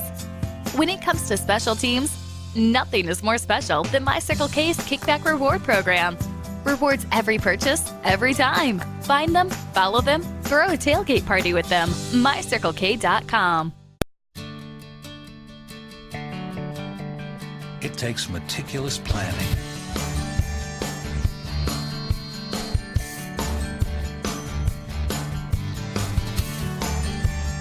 continuous monitoring, and forward thinking to deliver the perfect 3-egg omelet.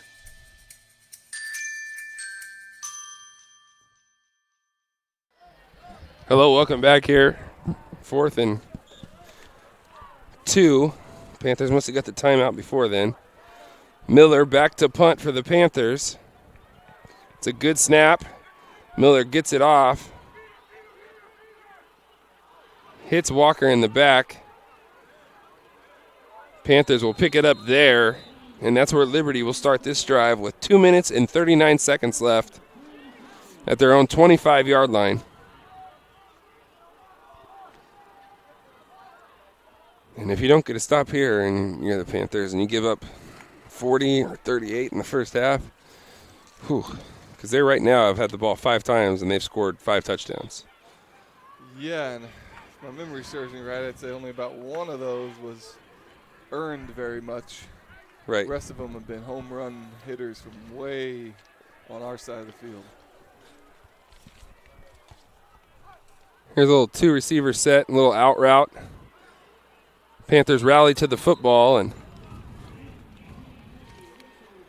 Liberty picks up about 2 yards there, so that'll bring up 2nd and 8. Liberty hurrying up. Trips now to the top of your screen.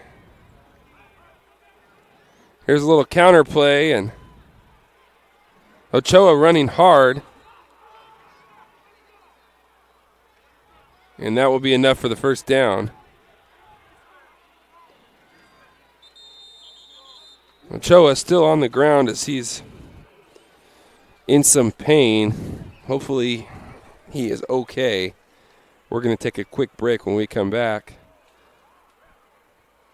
more football.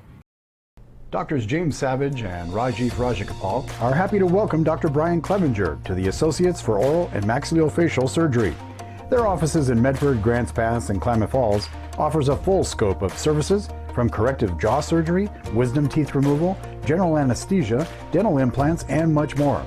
For more information or to schedule a consultation, call 541-779-3781. That's 541-779-3781.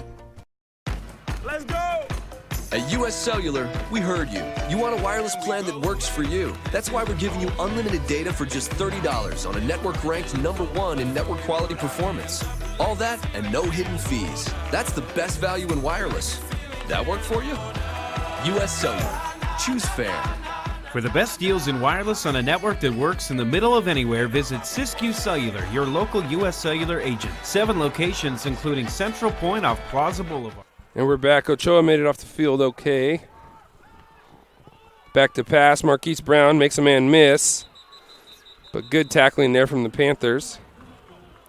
Pickup of 5 yards. 1:40 and counting.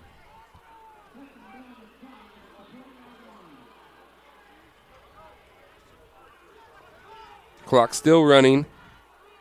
Hero Diamond back in the pistol. Shotgun snap, and he hits Carson Joe right in the hip. If Joe would have got his head turned around, he would have had himself a pick. That'll bring up a 3rd down and 5. Good job getting in the right spot to defend there. Just hope to get his head around next time and take an easy one away. Hero Diamond in the shotgun.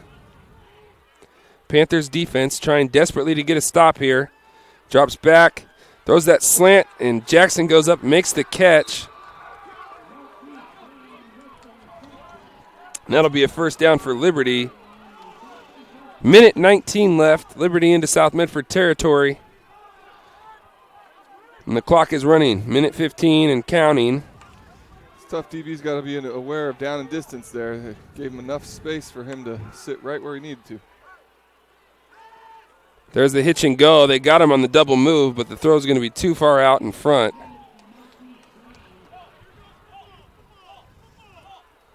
Definitely looks like Liberty's got a guy they like to focus their passing attack to. This reminds me of a number 11 for the Panthers once upon a time, playing to that boundary split end there, Benny. Yeah, tall, skinny frame, making it work out there.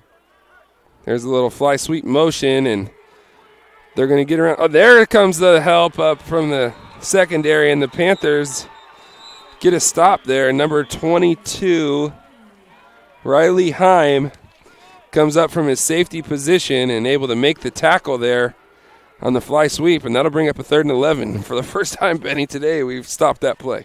Yeah, I think they've seen it a few times now. At least they're, if nothing, reacting to it faster. Yeah, because when that thing comes, you got to go, like now. If you're waiting, it's not going to work. Yeah. Fans, make sure you get your crunch on with crispy, crunchy chicken. It's available at My Circle K. That's a game winner right there. Find them, follow them, kick back with them at mycirclek.com.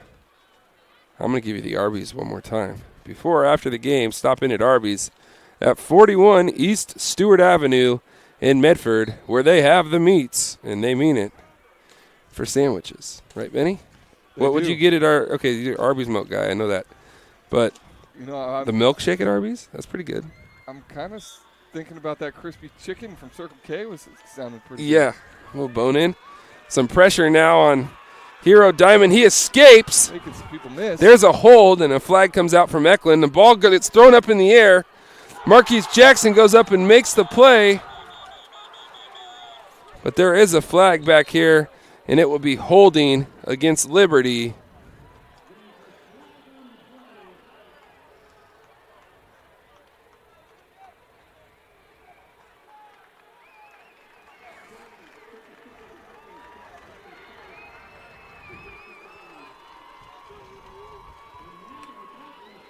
South caught a break there.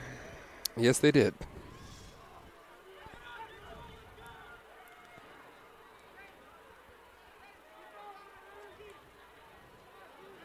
That was like 7 yards from the line of scrimmage on that penalty. So bring up third in California. Third and about 26, 25. Diamond sprinting out here to the left. He's going to throw on the run to Cole Smith. He makes the catch, and he's back out to midfield. So that'll bring up, there's 25 seconds left and counting. 4th and 12, Liberty looks like they're hustling to the line. They're going to throw the ball deep here, see if they're probably going to run the clock all the way down. 10 seconds now, 9 seconds, 8, 7, 6, 5, 4, 3, 2, and they won't run a play, and they will go to the half with the 32-13 lead. Liberty done a great job offensively.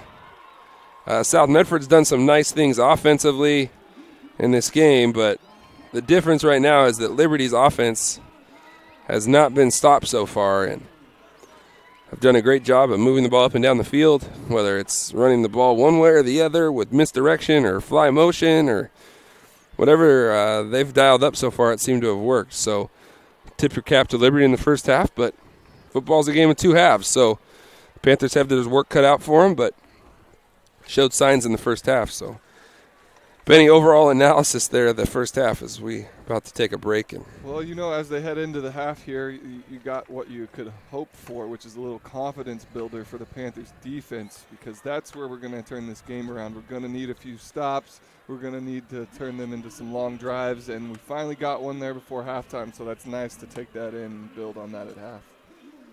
As you see on the John L. Scott scoreboard, Liberty leads 32-13. We're going to hear from Superintendent Dr. Brett Champion at halftime, the new superintendent here, new to Southern Oregon. Played 1A football in the state of Texas. Everything's bigger in Texas. Played football there, so nice to have him and welcome him to the Rogue Valley. So that's coming up here at halftime. Dr. Champion, when we come back, we'll have some first half highlights for you and kind of a review of the first half and what the Panthers need to do in the second half to get back in this thing.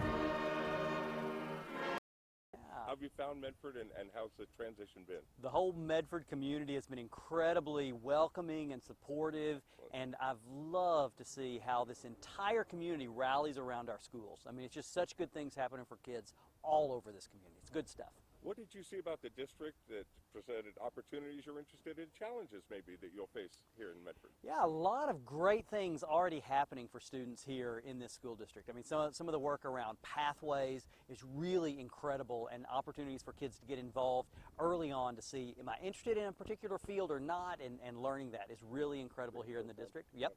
And then we have a great board of directors who is very interested in how do we ensure that our students are ready for whatever their next step is? And we talk about having every option open for them. And so that's important too, to have a board that understands that it's got to be always about the students. And then I've gotten to know a lot of the staff here in the district, and whether they're in the classroom or coaching, or they're at central office, or frankly in cafeterias or driving a bus. These are folks who are focused on the students, and so having that opportunity to work with these adults who are so interested in ensuring that our students are successful is just a joy. And so it has been part of my very fortunate career to be able to work in districts where that's been the case, and that's certainly the case here too. And so I was very interested in doing that in a little bit different locale here in Southern Oregon, which has been a joy as well. Excellent. Heard great things about your visits to Kids Unlimited and Logos to charter schools. Sure. School is a little different as we go forward. Meeting the needs of kids, so that's a neat opportunity within the district, a new opportunity. Yeah, for sure. So this idea of options for kids is something that is very exciting to me. We know that as adults, we like having options whenever we make choices about a variety of things, and the same should be true for our parents and for our students as well. Within a system, having opportunities for students to explore a variety of things, whether, to your point, whether it is in a different environment, a particular different school, or whether it is within our traditional schools, having options for kids is always a good thing. And frankly, it leads to a more quality education because then the student's able to get in and experiment with some things. And it's not just finding things they love. That's exciting, of course. Yep. But equally exciting is when kids get into something and realize, I hate this. You know, I mean, how much better to discover that when you're 16? They call that math. Right? No. How much better to discover that you think you want to be a vet, and instead of figuring out at 26 after you've invested in all the schooling that I don't really like this, how much better when you're 16 to say, this is gross. I don't want to deal with this. I mean, no offense to vet folks. I appreciate those guys. But again, we want to make sure that there are options for kids in a variety of places, not just high school either. Yeah. One of the things we talk about, I love the staff here in the Medford School District, talking to some elementary teachers recently, this idea of making sure that students are building relationships with each other in our classrooms is so important because we're a relationship business. Yeah. I mean, that's what we're all about. And so part of our work with social emotional learning and ensuring that our kids are knowing how to get along with each other, and part of that is in this whole idea of choice. Circle K is your on-the-go tailgate headquarters. Whether it's a home game or a road game, when you need a big play, call on My Circle K. From their always fresh premium brewed coffee, ice-cold fountain drinks and sodas, fresh made-for-travel deli items. When it comes to special teams, nothing is more special than My Circle K's Kickback Reward Program. Rewards every purchase, every time. Find them, follow them, throw a tailgate party with them. MyCircleK.com. It takes meticulous planning,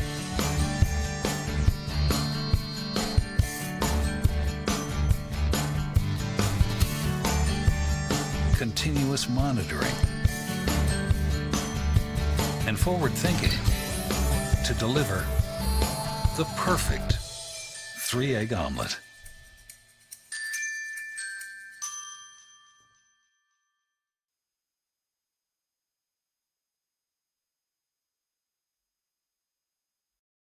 Doctors James Savage and Rajiv Rajagopal are happy to welcome Dr. Brian Clevenger to the Associates for Oral and Maxillofacial Surgery. Their offices in Medford, Grants Pass, and Klamath Falls offers a full scope of services from corrective jaw surgery, wisdom teeth removal, general anesthesia, dental implants, and much more. For more information or to schedule a consultation, call 541-779-3781. That's 541-779-3781. At US Cellular, we heard you. You want a wireless plan that works for you. That's why we're giving you unlimited data for just $30 on a network ranked #1 in network quality performance. All that and no hidden fees. That's the best value in wireless. That work for you? US Cellular. Choose fair. For the best deals in wireless on a network that works in the middle of anywhere, visit Siskiyou Cellular, your local US Cellular agent. 7 locations, including Central Point off Plaza Boulevard. Circle K is your on-the-go tailgate headquarters. Whether it's a home game or a road game, when you need a big play, call on My Circle K. From their always fresh premium brewed coffee, ice-cold fountain drinks and sodas, fresh made-for-travel deli items. When it comes to special teams, nothing is more special than My Circle K's Kickback Reward Program. Rewards every purchase, every time. Find them, follow them, throw a tailgate party with them. MyCircleK.com. Listen up, everyone. Listen up. You know that great deal got him a new car? This is the guy from Lithia who made it all possible, Carlos. Hey, Carlos. Hey, Carlos. You want someone who's gonna take care of you and not just the dealership? My guy should be your guy. Hola, Carlos. But not for you, little sister. Thank you for coming. Find your guy during Jeep Adventure Days going on now at Lithia Chrysler Jeep Dodge of Medford and on LithiaSuperstore.com. Not a dealership, a partnership. This year, don't just replace your windows, renew them with beautiful and energy-efficient windows from Bill's Glass. Having new windows installed by Bill's Glass dramatically update and improves the look of your home and helps reduce energy bills year-round. Let Bill's Glass show you what you've been missing. Bill's Glass, the largest glass company in Southern Oregon for your home or auto, as well as the trusted industry leader for over 40 years. Bill's Glass in Ashland and Medford, and now Bill's Glass in Grants Pass. takes meticulous planning.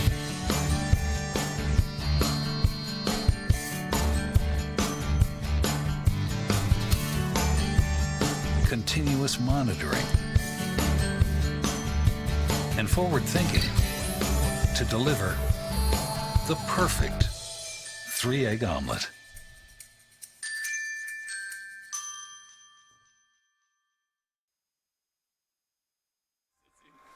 Welcome back here. We're going to take a look at some of the replays from the first half. See if we can get that first South Medford touchdown. South Medford band just finishing up here at halftime. Here is a look at that first touchdown. In motion from the 13-yard line. Tuttle sprints to his left.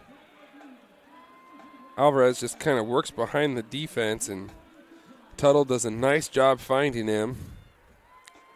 And the Panthers get on the board.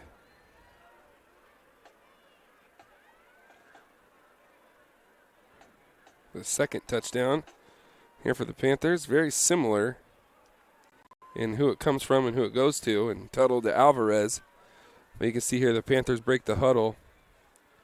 Alvarez is to the top of your screen. I would tell you the play that we used to call this because we used to run this in high school. But I don't want to say it for future scouting purposes. Used to be called sprint right option in the West Coast offense. The Niners used to run it all the time. Jerry Rice and John Taylor. So there's Alvarez in the flat. Nice job by Tuttle on the run again. Being accurate with his pass. And those are the two touchdowns for the Panthers there in the first half. 32-13 lead, and for the Liberty Falcons, as they've come out and almost been unstoppable, Benny. And offensively, we really haven't had an answer for their offense much in the first half. They just kind of ran out of time in the first half on the one possession they didn't score. And your takeaway from this matchup so far in the first half? Yeah, definitely our offense is looking like they're clicking a little bit, but we're going to need to have them out on the field more often. And we're going to have to answer the motions out of the backfield. They're sending a guy in fly motion, pulling our linebackers out, and then coming back with that inside counter. It's causing some confusion. Not totally sure everybody's on the same page in that first half on our defensive side of the ball, so hopefully they're in there getting their assignments reworked out, and at least they have men in the right spot to make a play. Now, making the play or not is a different question, but we just got to get in the right spot to be able to make the play on defense for the second half. Yeah, lining up sometimes is half the battle. Getting up lined up properly, well, that's the first battle. And then after you get lined up properly, having guys there to make plays. And then ultimately it's on your kids to make plays like you mentioned. So good point there, Benny. Offensively, I thought Tuttle was outstanding, both with his throwing the ball and with his legs. There was a couple throws maybe he missed, but that's me kind of nitpicking a little bit as a quarterback or an old quarterback.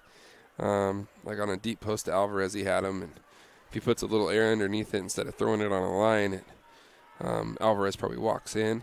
And then on a 7 route, maybe throw it a little too soon, which a 7 route is a post corner for you at home that doesn't have vast knowledge of what a 7 route is, which it's not like a prerequisite to be like a cool person.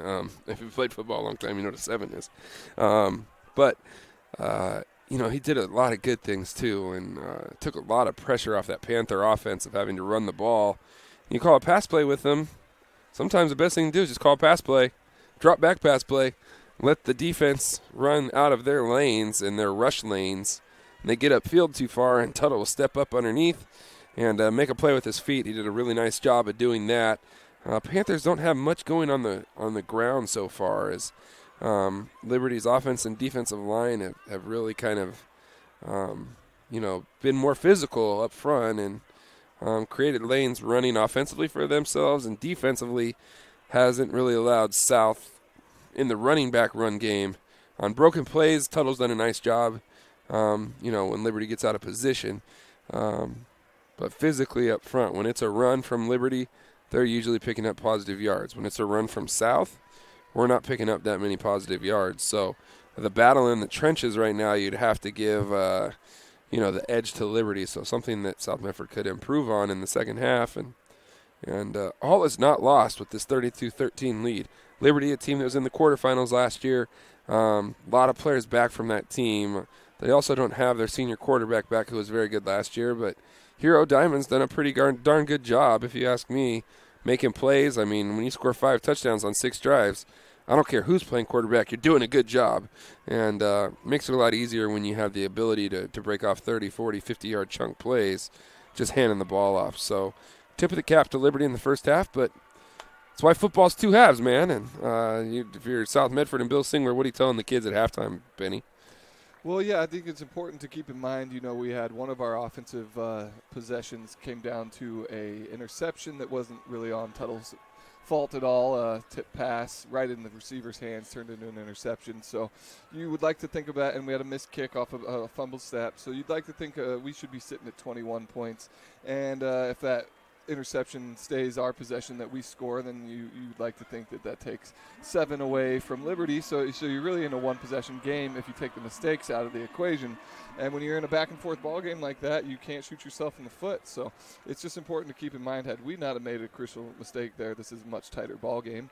And you got a whole second half to come out and play right and don't make those mistakes, and then hopefully get one from them to go our way, and you're right back in it. I think Bill Singler has to be excited about his offense. They look a heck of a lot better than they did last week. So I would say drastic improvements from week 2 to week 3. And this is a big week for that. The first couple weeks you're still kind of finding yourself. A lot of improvement you see at the high school levels from week 2 to week 3. Not so much from week 1 to week 2 as it would be like in the NFL or in college, because you've been practicing all summer. And then you go back to school that first week after that first game, and makes it kind of difficult to get back into normal transition, a normal schedule. So week 2 to week 3 to me is kind of that week that you see that improvement. Defensively, I think we're just going up against kind of an offense that we haven't seen yet. Tough to prepare for, lots of misdirection, and they really put you on your heels. Offensively, though, I would say we've grown a lot in the last week. In the passing game, Trey Alvarez is stepping up big time, which South Medford needed. They needed that, the other outside receiver on the other opposite side of the field from Boster to step up and make some plays. He's done that with 2 touchdown catches. Coda's made a couple nice plays in the middle of the field. Overall they're doing a better job, I would say, offensively than they have even the first 2 weeks. Even the week they scored 40 points in week 1, they don't look as crisp as they do right now. Want to get the running game going a little bit, and obviously the defense has got to step up and make some plays. But the kids are out there competing. They don't look like they're overmatched. It says 32-13 on the scoreboard, but like you said, one play here or there goes the other way. It's like Liberty caught all the breaks. South Medford didn't catch any. Like Liberty had the fumble, last play of the first quarter that Liberty gets back on top of, and then South Medford gets the ball back, and they throw a beautiful ball to Mitchell Walker that pops out of his hands, and Liberty gets the pick. So all breaks their way. It'd be nice to see South come out, get a stop defensively, maybe go get a score, and put some game pressure here on Liberty, and see what they can do. Yep, yeah, definitely. All that misdirection out of the backfield by Liberty too can be neutralized in a couple of ways, but one of the easier ones is just some good old-fashioned penetration from your D-line that stops all that matter going left or right or up the middle. When you got a log jam in the middle, it kind of shuts all that down. So hopefully we can just get a couple good penetration on defense and get that fly sweep and all that under control. Absolutely. We're going to take a quick break. When we come back, second half action coming your way. Let's go! At US Cellular, we heard you. You want a wireless plan that works for you. That's why we're giving you unlimited data for just $30 on a network ranked #1 in network quality performance. All that and no hidden fees. That's the best value in wireless. That work for you? US Cellular. Choose fair. For the best deals in wireless on a network that works in the middle of anywhere, visit Siskiyou Cellular, your local U.S. Cellular agent. 7 locations, including Central Point off Plaza Boulevard. The Know Your Role campaign is incredibly needed and incredibly vital and important to establish boundaries, safe boundaries for children to play. It's got to be a proactive culture where everybody enjoys the game. At least creates awareness that some things need to change in order for the youth sports world and even actually the adult sports world to continue. Knowing your role means that the parent, the coach, the referee, the fans, we all have a role. Listen up, everyone. Listen up. You know that great deal got him a new car? This is a guy from Lithia. Welcome back here to Spiegelberg Stadium. I'm Boomer Marshall. I'm on the call alongside Ryan Benson on the color commentary. Caleb Franklin on the video. The kicks off to the near side and bounces out of bounds. And Liberty has the option to make them either re-kick or take the ball on the 35-yard line. Looks like they will gladly take the ball at the 35-yard line. Check out our John L. Scott scoreboard. Thank you to John L. Scott and all of our community business partners who help make TableRockSports.net available to families throughout not only the country but the world. There's people watching us all over the world as we are able to get these live streaming events for free to families and friends. So thank you as they run the inside counter play, and I'm going to pick up about 8 yards there. Get back to their formula here. Looks like they're going to... Yeah, ain't nothing changed, right, Benny? Make us respect it up middle. Probably see a fly motion or sweep coming up.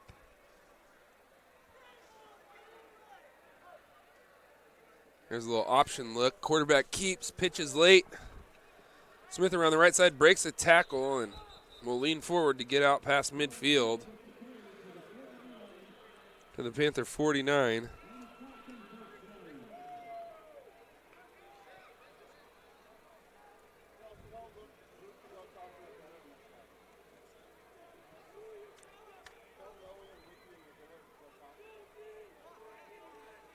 Diamond in the gun.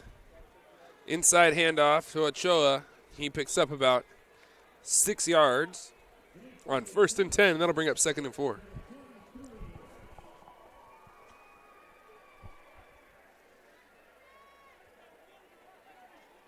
That double wing formation here for this Liberty offense. There's a quick snap and the tight end right down the middle, and one of those wing backs was wide open and had a chance for a walk-in. That was Cole Smith, the man who's been doing the damage at running back for this Liberty offense, Benny, and he was wide open. Yeah, he was. He broke wide open down the middle, and he's shown he's got some wheels tonight, so we are lucky he wasn't able to get his hands on that one. 3rd and 4 here for Liberty offense, and here comes that counter back inside, and they're not going to catch him this time. Cole Smith, well, veering to the left, Rajon chasing, and there is a touchdown. They wouldn't have got him if it was flag football. Oh. And the Panthers don't have an answer for that little hog counter play that they just fitted up and misdirection and touchdown Liberty. Same alley, same seal they've been seeing all game. Same guy hurting us. Liberty takes a 38-13 lead here in the 3rd quarter.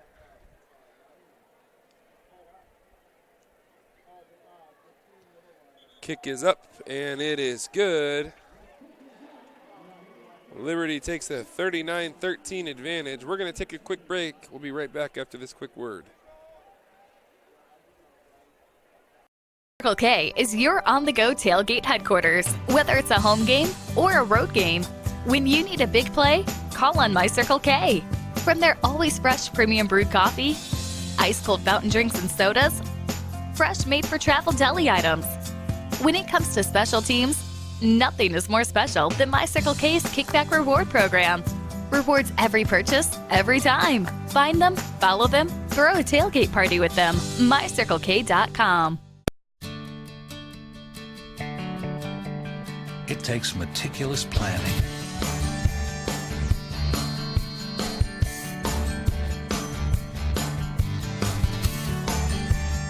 continuous monitoring, and forward thinking to deliver the perfect 3-egg omelet.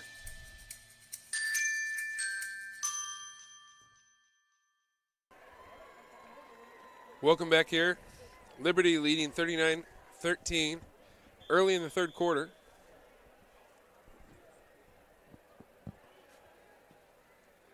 Liberty now will kick it deep. Austin Boster kind of takes a funny bounce, another funny bounce. Boster recovers, makes a move, splits a defender out to about the 31-yard line. Goes Austin Boster. And that's where the Panthers will take over. Well, they finally kicked one back to him, but it took a weird short hop right in front of him. Didn't give him a chance to do much with it.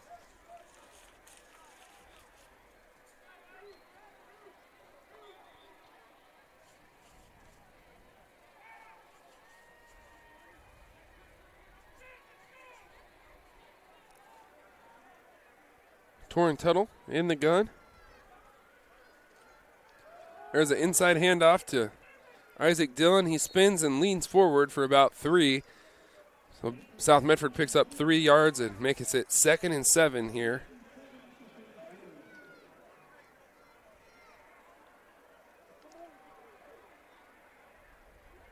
Panthers will huddle.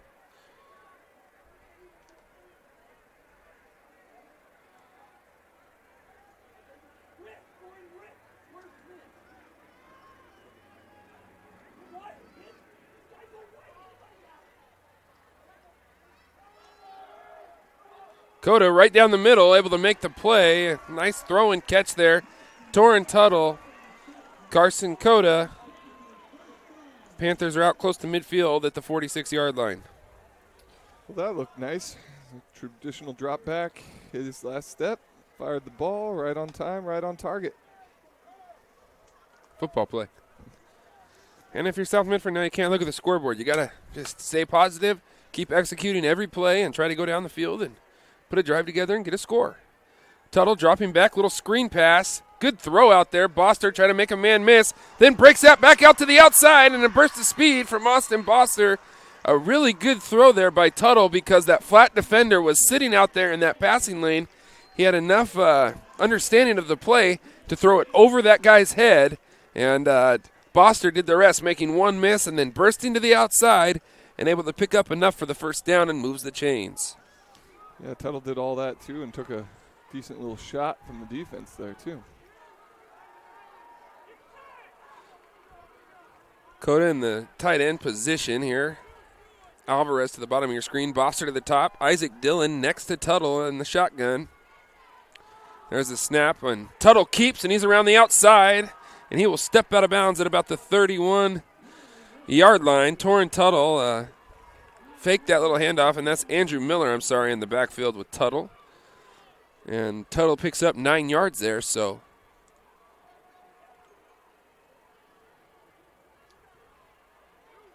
good job by Tuttle reading that defensive end there and keeping around the outside.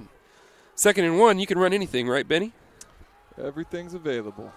Miller now, he makes a nice cut, slashing kind of runner, and he picks up about 8. So South Medford got something going here into Liberty territory, and you got to love the resiliency of these kids. The message has got to be don't look at the scoreboard, keep executing every play, and Andrew Miller really getting his first chance here at running back and making the most of it with that carry. Looked quick.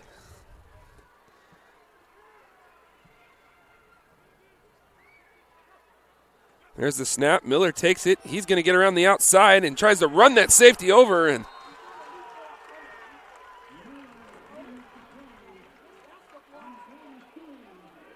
Andrew Miller picks up about 4 yards.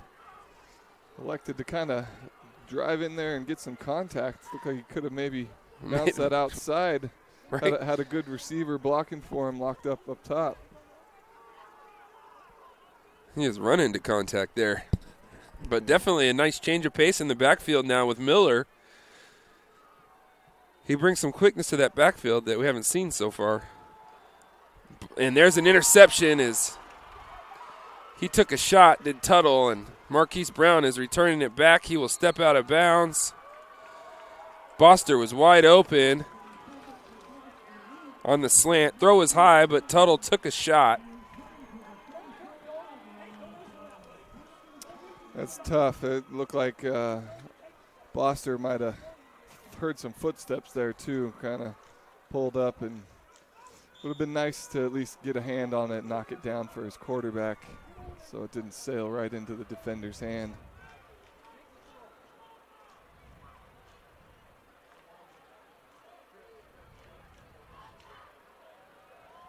Liberty will take over now at the 34-yard line. There's that little fly sweep motion. They will give it to Marquise Brown. He makes a man miss. Tries to get to the outside.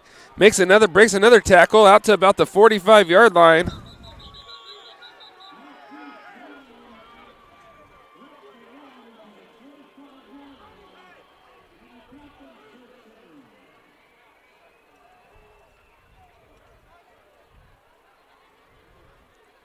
Brown with extra effort gets to about the 45-yard line.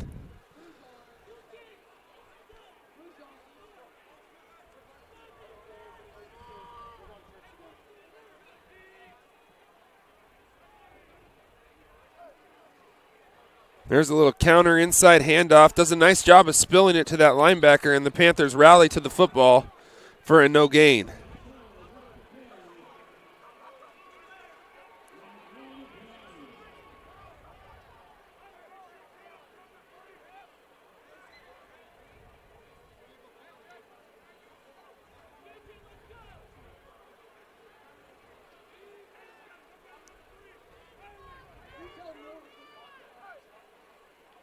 Liberty drops back to pass.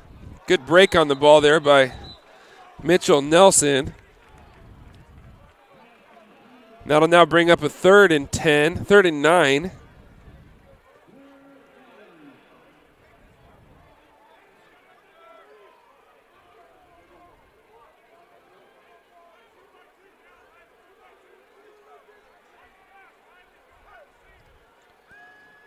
There's that little rollout to the right.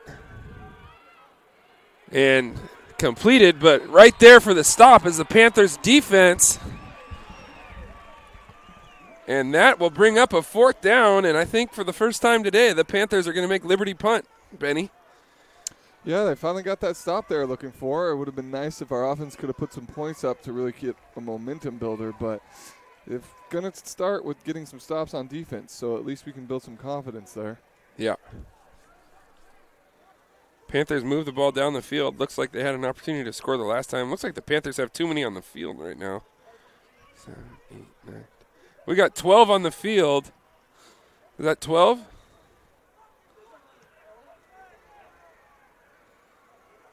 I think they missed it. Did you count 12, Benny? I think I grabbed 11 there, but I did look like a lot at the line of line. scrimmage. Yeah, that's a few too many. I think they got away with one. Is it 12, KK? Caleb saw 12 too, which would have been detrimental to give up when they're punting the ball, to give up a 15-yard penalty right there. An automatic nice first break. down. Yes. So the Panthers are now huddled back at their own 21-yard line. Coming off a Panthers stop. The defense got to stop.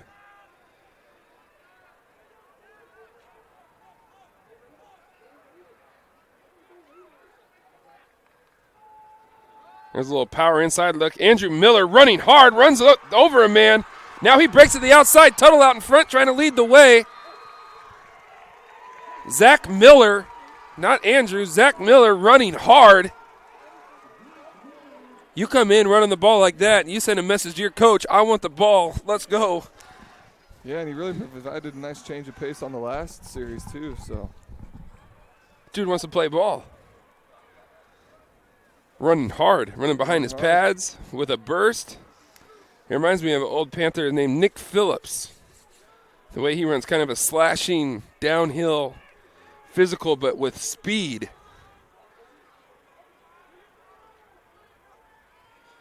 They're going to go ahead and give it back to him. Miller sees the cutback, now gets vertical, and the ball's out, and Liberty jumps on top of it. It looks like, nope. Yeah, they did.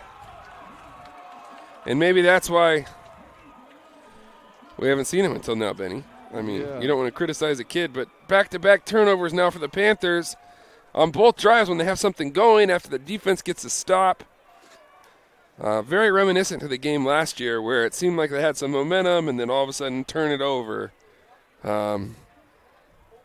shoot themselves in the foot. So, Yep, that does definitely sting when you finally got that defensive stop. You really were looking for something for the whole team to build on.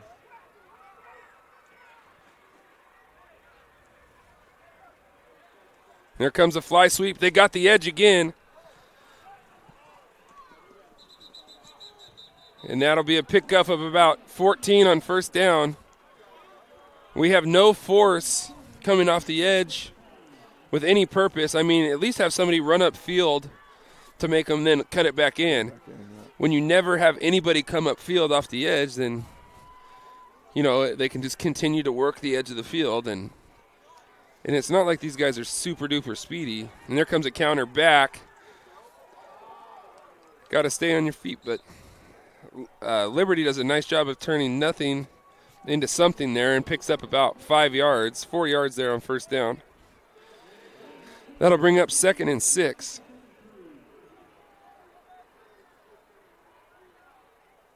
Yeah, you know, it seems all that misdirection going on in the Liberty backfield is causing some of the South defenders to just hesitate just a little bit and not quite get upfield or at least make a mistake. You're going to make it 100%. And there's a little inside run. And the quarterback keeps it. He's around the outside. Down inside to about the 12-yard line, 13-yard line is the sophomore Hero Diamond. And Liberty's back in business. I didn't even see him pull it there, Benny. My eyes were falling on the fullback. Nope, good job. Even the misdirection's even getting us up here in the booth.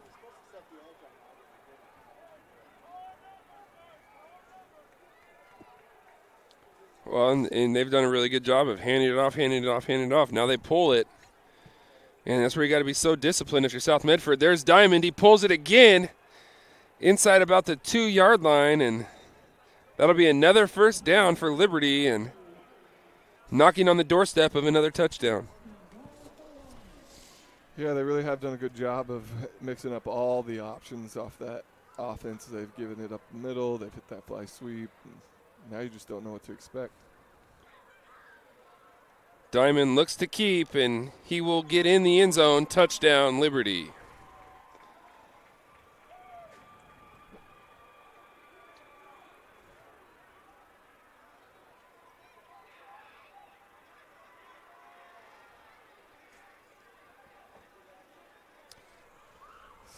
Well, be a heck of a comeback, Benny. It would be a comeback for the century. Yes.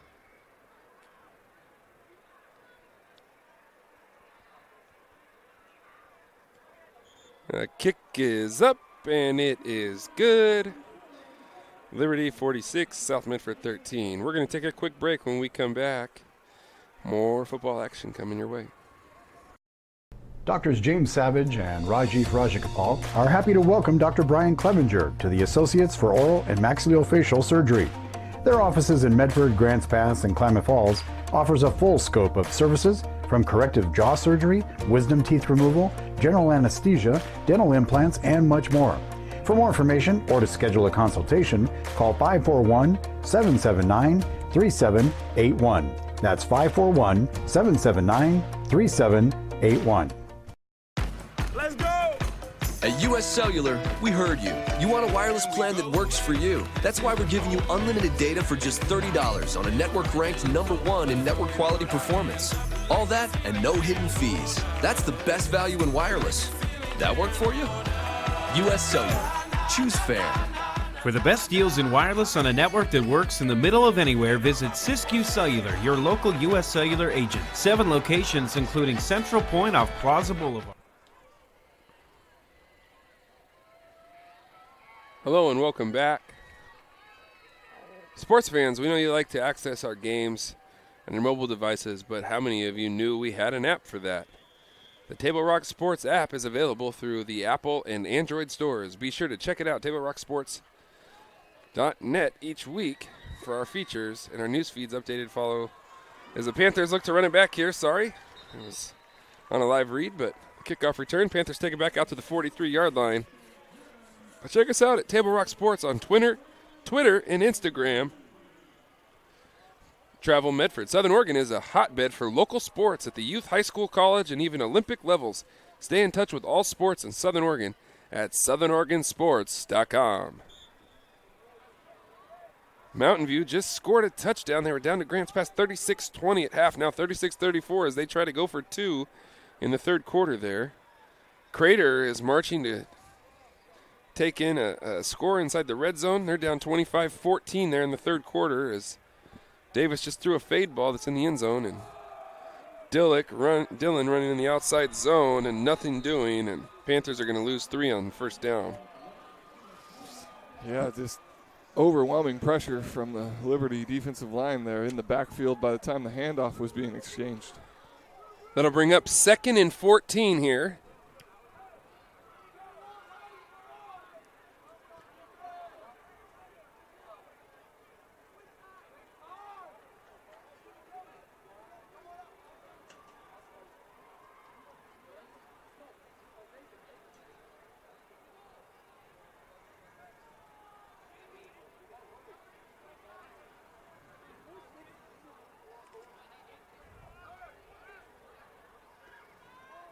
Got to be heads up for the back judge and that hand going up.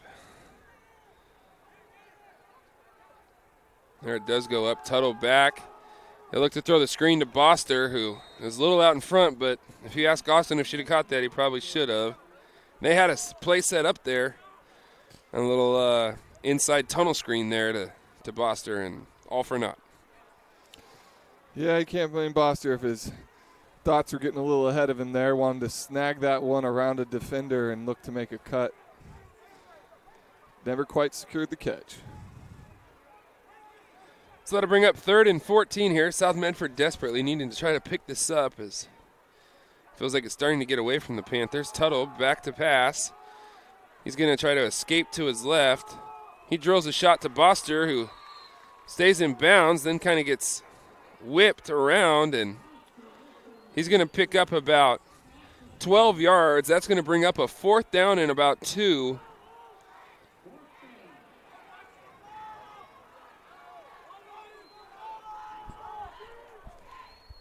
For South here, maybe a run-pass option with Tuttle.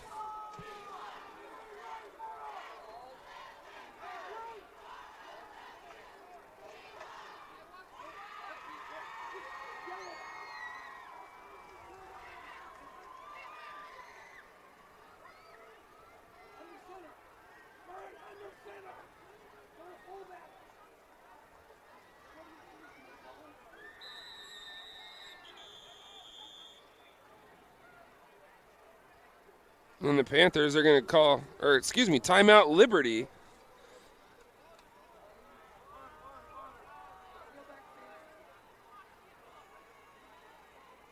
So talk about what they're going to run here. Maybe a run, like I mentioned, a run pass option here.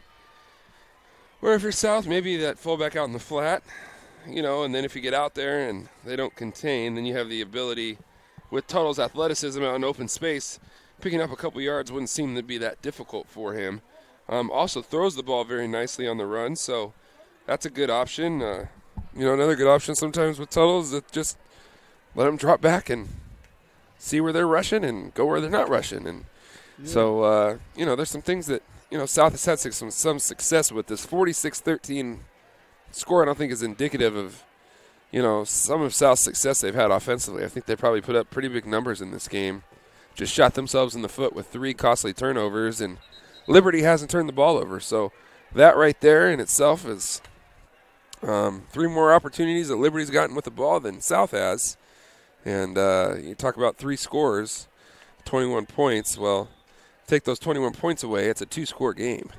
4th and 2 here. Here's Tuttle. He keeps, and he looks like he's going to run for it. He throws to Alvarez, and a good call there by Coach Singh. Like I talked about, run pass option, Benny? Yep, rolled him out. Looked like Tuttle actually was leaning towards wanting to run and then just realized too much pressure. That means somebody's got to be open. Took the short little out route there. And if you're South Medford here, you've had 2 drives where you've moved the ball in the second half. One of them ended up with a pick on a high throw on a slant, and then another one you had a good drive going with a couple first downs, and then you fumbled. So it'd be nice to sustain a drive here and go get in the end zone, finish the drive. There's a little play action. They're going to take a shot to Boster. It's out in front. It's a dime, and that's a touchdown. Torrin Tuttle, 45 yards to Austin Boster. And the Panthers are on the scoreboard. So good execution there, Benny.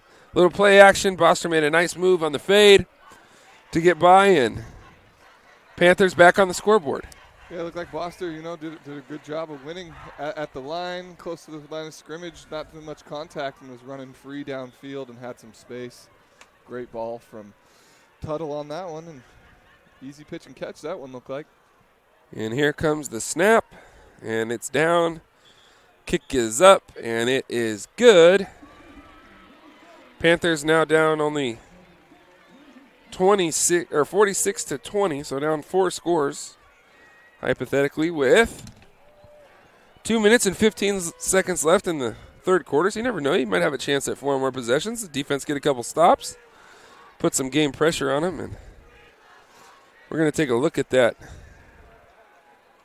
last touchdown there from South. See if I can fast forward it for you. Here it comes. There's the play action, Tuttle back. The throw down the near sideline to Boster. Under it, in for the touchdown. And the Panthers now down only 46 to 20. Well, definitely got some things they can build on into the later weeks of the season here. So just want to see that defense continue to adjust to the offense at Liberty that's been causing them so much problem.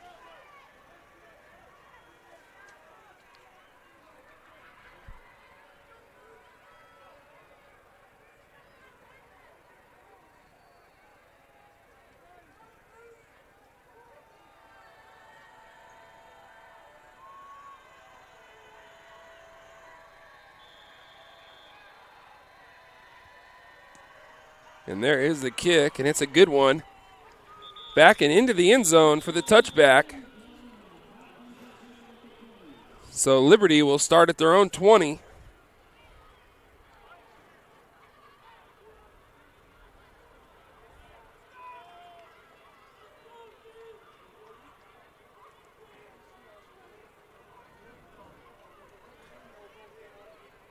Panthers maybe get a turnover here or something like that and get right back into this thing, Benny. Yeah, it would be real helpful if we could get one for ourselves.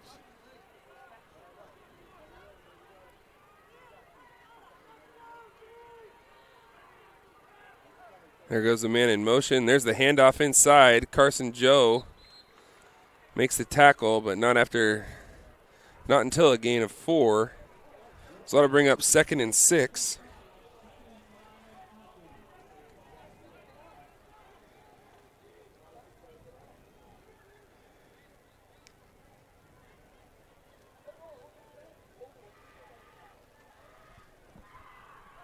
Man in motion. Guy goes the wrong way. Quarterback's going to keep it, and that'll bring up 3rd and about 4.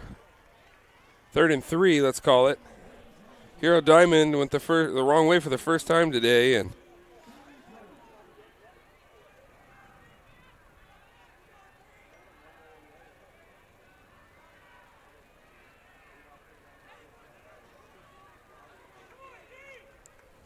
big 3rd down here for the Panthers. There's the fly sweep, and the Panthers got him in the backfield, but second effort, and it looks like he's going to be short. That'll bring up a 4th and 1, so a good stop by the Panthers. It looked like they had him for a loss of about 5 or 6 there. Good second effort to get back to the line of scrimmage and pick up a yard. Let's see if Liberty decides to punt here. It looks like they're going to go for it.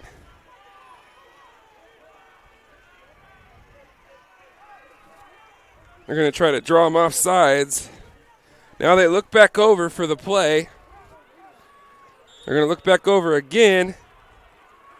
And that's a false start on the Liberty offense here with 40 seconds left in the third quarter. And here comes the punt team. Austin Boster will go back to receive the punt. And if I'm Liberty, I don't want to kick it to him because you saw what he can do last week. Get him in open space, and he'll make you miss and possibly take it to the house.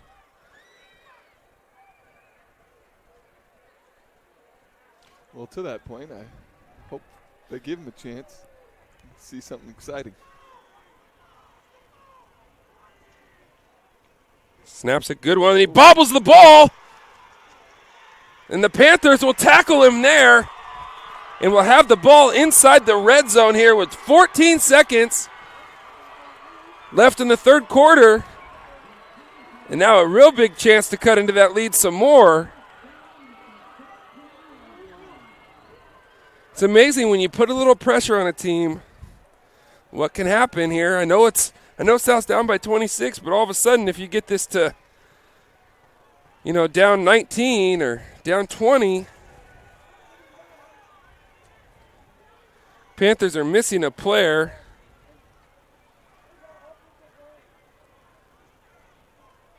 And they're going to have to hurry to get this one off here. 14 seconds left in the third quarter. Looks like Tuttle's changing the play. And he's got Boster one-on-one. He's going to go there, but the ball's up and out of bounds.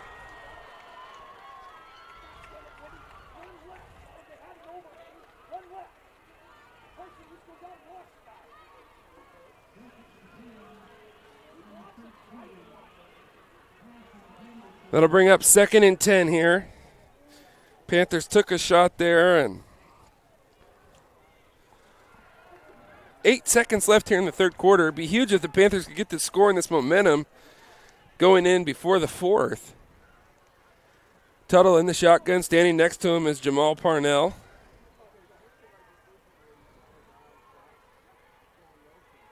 And he sprints left. Alvarez running the deep comeback. Alvarez comes back in front and makes the catch for the touchdown, his third of the game. He slipped on the break on the comeback. Looks like the corner had the comeback red. Tuttle kind of throws it up at the last second. Trey Alvarez comes back in front. Touchdown, Panthers. Just a great second effort there. He slips on the break. Looks like the ball's already getting wound up to be delivered, going right to the defender, and he's able to cut underneath, and Alvarez uses his hands to make a great catch out in front of the DB. South Medford, don't look now, only down 20. And the snap is back, hold is down, kick is up, and it is through. Torrin Tuttle with his 4th touchdown pass of the night, his 3rd to Trey Alvarez. And the Panthers, before the fourth quarter, we talked about, can we get a turnover and one more score before that fourth quarter?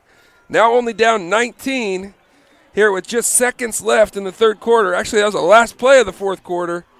So going into the fourth quarter, the crazier stuff has happened. Liberty last week turned it over 4 times in the fourth quarter for touchdowns for Beaverton. And all of a sudden, weirder things have happened than coming back from 19 down in the fourth quarter, period. Yeah, we got that the Liberty defense, or special teams in this case, to help us out the way we've been helping them out on our side, and able to capitalize, that being the big thing there, and get into the end zone. Like Boom just said, Liberty had a breakdown last week, so they have shown they can give us a couple more if we'll stay in this and keep fighting. Yeah, and you think about it, take away those 3 turnovers that we had, 2 in the start of the second half where Liberty scored touchdowns. This is we're tied up almost, 1-score ball game. In both those drives, we were driving. We had something going. Yeah. Give us 2 scores, take 2 of their scores away. We're up right now. So that's how close this game is and how much the little things really make such a big difference. And here comes the kick. It's a short one, kind of off the side of the foot. They're going to fight for it at about the 20. Got nowhere to go. The ball almost got ripped out. Great tackle there by the Panthers. That Riley Heim. Yeah, 22. 22. Yeah, that was a good effort even to be aware. Yeah. We need those kind of plays right now. He almost got that thing out of there. I like that he's even aware of going in there and trying to get the ball out. The aggressiveness here, and all of a sudden, Liberty maybe a little bit on their heels. Panthers with a little momentum. All of a sudden, 3 and out, maybe get a turnover here, and now some real game pressure would be applied to this Liberty group. Hero back to pass, down the middle, too far, and that's a play that took about 2 seconds to run and no clock churning, and it gets them behind the sticks. So just what the doctor ordered if you're South Medford, that'll bring up a 2nd and 10. It looked like our defenders are a lot closer to seeing that same seam route there that was propped open, wide open a couple times for them, and we were on top of it this time. Hero Diamond on the fly sweep, and there's nobody. Oh, and a great play there by number 40. Justin Josephson, the senior defensive end, stepped up and made a big play, and that'll bring up a 3rd and 10 now. And if you're Liberty, you're kind of looking around going, what's going on here? Well, it looks like, nice job there by Justin. He's adjusting to seeing some of that motion come his way and keeping his outside leverage and ultimately shutting it down.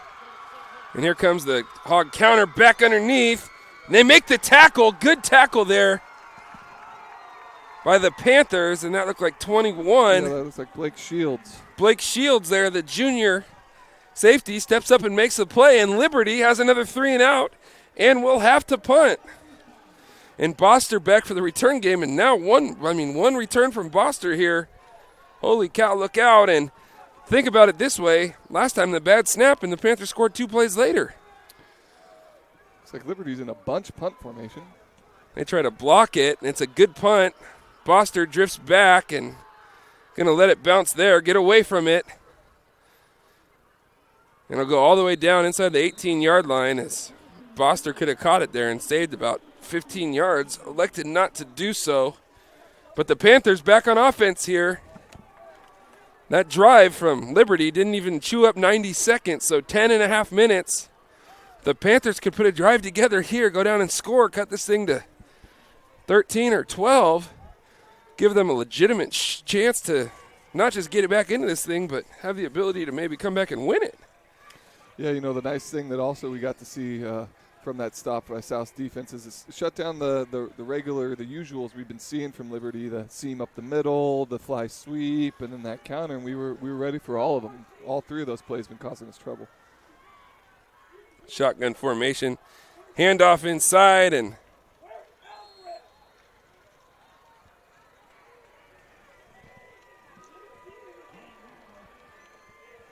South Medford is a player short.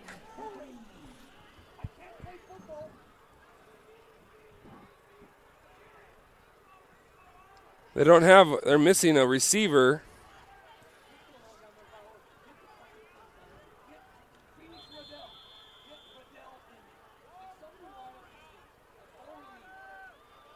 So Trey Alvarez has kind of gone missing on that Panther sideline.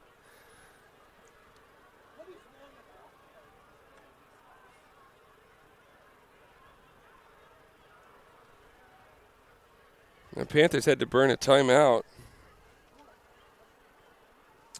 Wasn't sure there if they did take that timeout.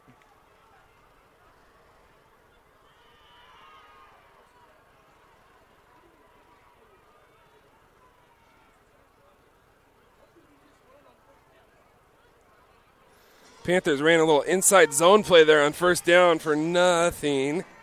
So that'll bring up 2nd and 10.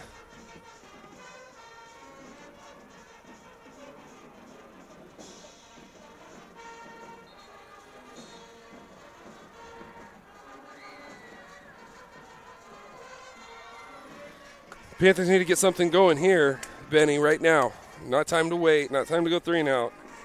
Go get a score. Yeah, you definitely need to see us move the ball for at least a handful of first downs here. Screen, I think, would be a good call, maybe.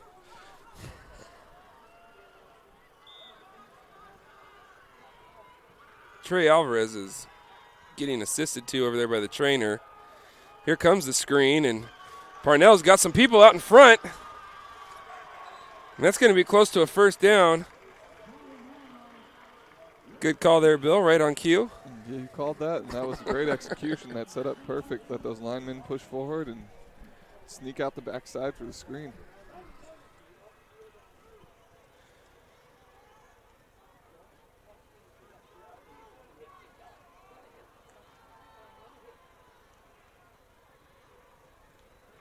A little confusion over there. New receiver in the game, trying to figure out what route he wanted to run. There's play action. Parnell with a nice pickup. Boster out in front, and he makes a great catch diving at the 32-yard line. Good job of running through it there, Austin Boster. If Tuttle put a little more air on it, Boster walks in. Oh, tough. It's a great play, and we feel good about it, but we definitely missed our home run shot there. He was wide open in stride and had to leave his feet to make that great catch. 9 minutes left here in the fourth quarter. South Medford was down 46-13. Have scored back-to-back possessions to make it 40. And there's an illegal formation that they don't call. They're going to take another shot to Boster out in front. And there comes the flag. Runs incomplete on the ground. But the ball will be placed on about the 18 or 19-yard line, so it'll be a first down there for the Panthers. Should be a pass interference on the defense.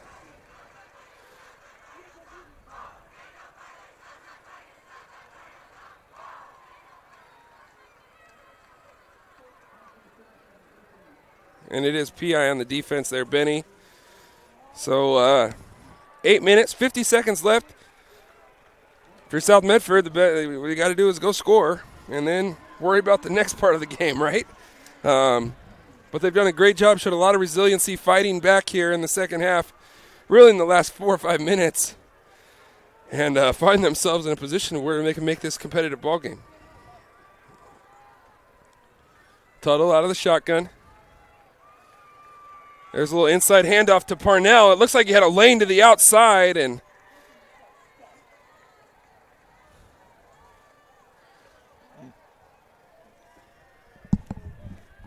looked like if you went outside that block, Benny, like he might have had something there. And yeah, kind of hard to tell why he didn't do that. I think he anticipated the block pushing him back towards the inside.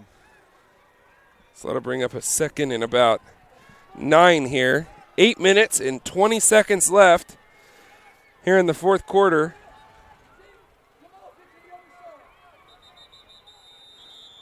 And there's a timeout, Liberty.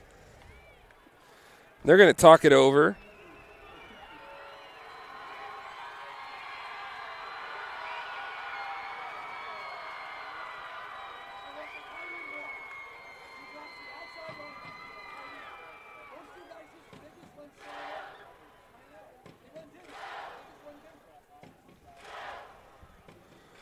So talking about what they want to run here is South Medford. Screen game's been good. Boster's been good. They haven't gone to Coda in a while, Benny. Run pass option. We haven't seen Tuttle tuck it for a while. It's been a while since Tuttle's really broken out of that backfield and run it. Going to set Boster up down here. See what kind of coverage they roll out to him. Phoenix Riddle is checked in at receiver for Trey Alvarez, who has 3 touchdown receptions tonight, but is over getting medical attention from the Helena, the South Medford trainer. Tuttle in the gun. He drops back. There's a little double move, and they had Boster, and he threw it out of the end zone. Dang it. They had him wide open in the corner of the end zone and sailed it high and outside. And rule number 1 of a quarterback is don't throw the ball out of bounds. Give your guy a chance inbounds. And so to bring up 3rd and 9 here.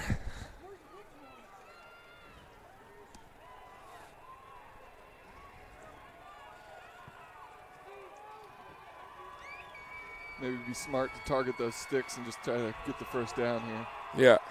Here's pressure coming from the bottom of your screen. This outside linebacker's coming. Here he comes. Tuttle's going to try to flush. He's got some space. Running room out to the right. He's at the 10, the 5. He does it for the end zone. Touchdown, South Medford! Wow! Great finishing effort there from Tuttle. Had the speed, got to the edge, but boy, it was going to be a close finish to that front pylon, and he really laid out in there to get that touchdown. Unbelievable. What a play by that kid. We're going to show you the replay right now. Here is the replay. Tuttle moves to his left, steps back up in the pocket, outruns two. The extra point is up, and it is good for the Panthers. There's the play one more time. Tuttle takes the snap, drops back. There's two coming off the outside, steps up in the pocket. Stiff arm there, outruns two more to the pylon, dive, touchdown. And he's fired up, as he should be. Panthers have cut it to a 12-point game here with 7 minutes and 53 seconds left. They were down 46-13 about 15 actual minutes ago, Benny. We are alive. We have some hope. Defense has played well these last times out, too. Let's get another 3 and out. Anything is possible after that.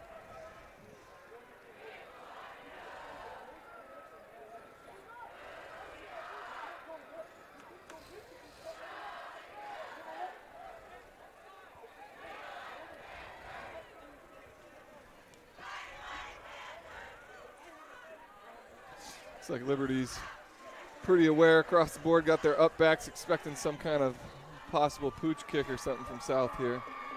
7:53 left here in the fourth quarter. Panthers, who trailed by a lot, now only trail by a little, and they kick it deep. That will bounce into the end zone for a touchback, and 7:53 left to play. Plenty of time. Defense got a 3 and out the last 2 times. Go get another one. A 3 and out, or right?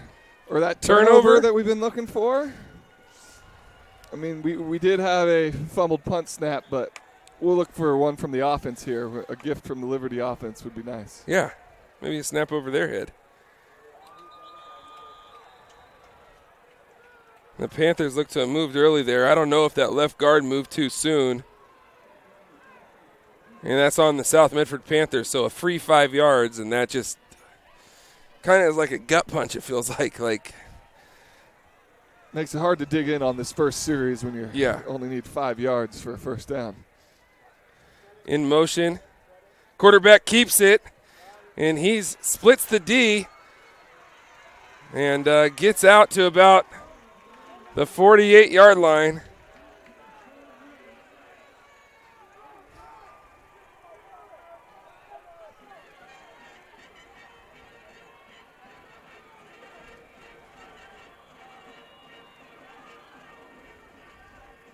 Utah trailing USC 30-23.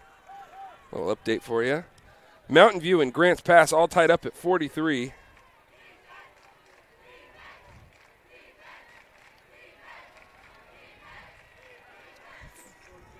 Now running back and quarterback keeps it. And they're going to throw a late flag there. It looked like for maybe a helmet-to-helmet, but what are you supposed to do when they're going to the ground, Benny? Yeah, that's tough. I don't get that one. Wow. If that's what. There's no way. What are you supposed to do?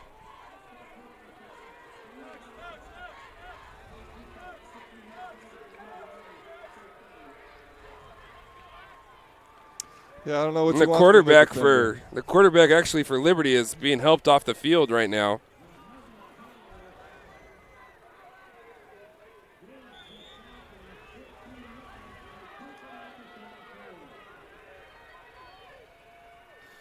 Number 11 is checking into the game here for Liberty. I wish I knew what I did with my roster. Liberty is down inside the 10, inside of the 5, and that's number 11.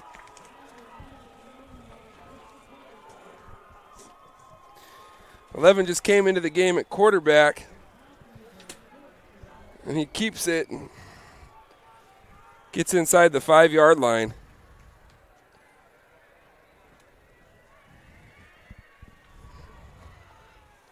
There's a fly motion. Quarterback keeps. He's marked out short inside the 1.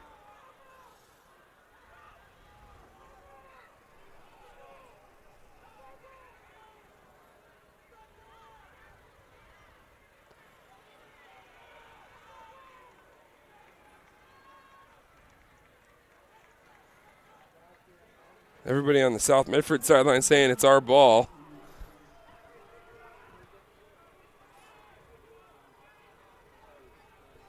I think it's 2nd and goal here. And there's off tackle, and able to walk in is Ochoa for Liberty. So Liberty bounces back with a nice drive of their own, and they're able to get the touchdown and maybe put this one away, Benny. Yeah, that's probably going to be the icing on the cake. Not too much time left for enough possessions, even if things do go South's way here.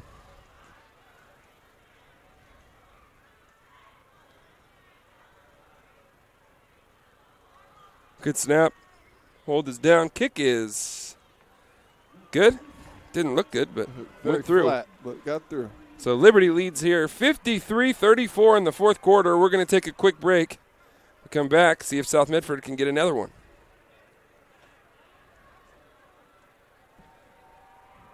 Circle K is your on-the-go tailgate headquarters. Whether it's a home game or a road game, when you need a big play, call on My Circle K. From their always fresh premium brewed coffee, ice-cold fountain drinks and sodas, fresh made-for-travel deli items. When it comes to special teams, nothing is more special than My Circle K's Kickback Reward Program. Rewards every purchase, every time. Find them, follow them, throw a tailgate party with them. MyCircleK.com. Listen up, everyone. Listen up. You know that great deal got him a new car? This is the guy from Lithia who made it all possible, Carlos. Hey, Carlos. You want someone who's gonna take care of you and not just a dealership? My guy should be your guy. Hola, Carlos. But not for you, little sister. Thank you for coming.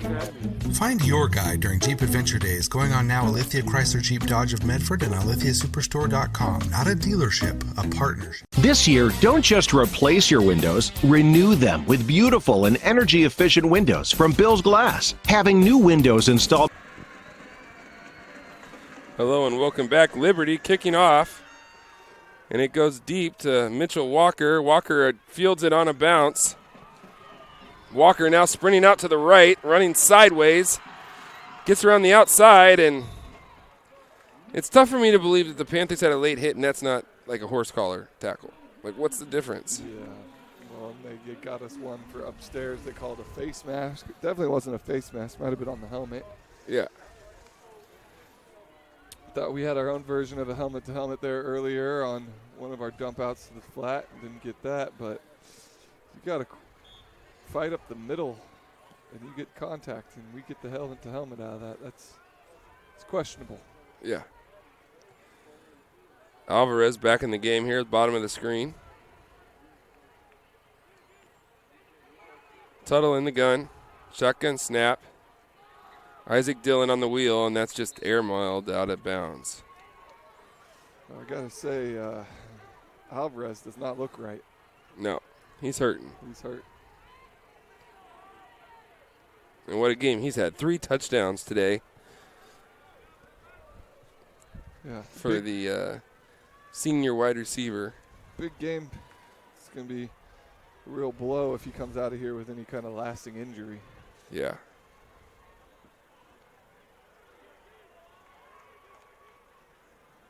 They're going to sprint to him. Alvarez is going to run a comeback. And a nice catch there. And he looks about like 60, 65%. He is hobbling bad. And a great route there for how, I mean, that's just toughness right there. You got to love that. Down 19 here in the 4th quarter. Trey Alvarez isn't quitting. Tuttle threw him a strike. on the comeback, the sprint out, roll out comeback, and Panthers move the chains here. 5 minutes and 13 seconds left. Go score again, South, and never know. Gonna have to maybe kick an onside here or something. Yeah. Tuttle back. And there's a little replacement route by Boster. They had Dillon down the left sideline. I just stick with that and keep running it all the way down the field if I'm Bill, because that's some good look there, and that's the old play that it's a quick pattern, so it gets out of the quarterback's hands quickly. Your back's out, so you don't have max protection, but that means if you blitz somebody, and Tuttle can make a play with his feet, or he can get it out to the back quickly.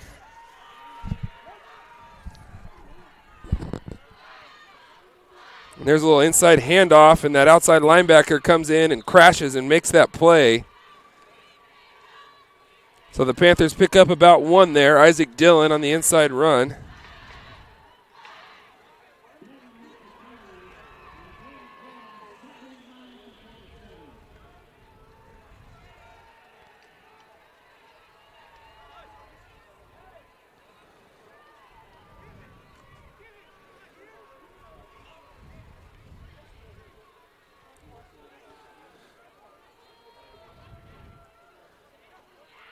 There's the snap. A little screen pass out here to the right. Isaac Dillon makes the catch. Cut up inside, Isaac. And doesn't do it as he goes into where they're blocking the guys.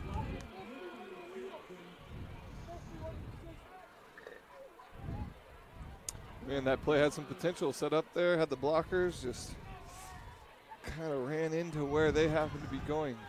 Yeah.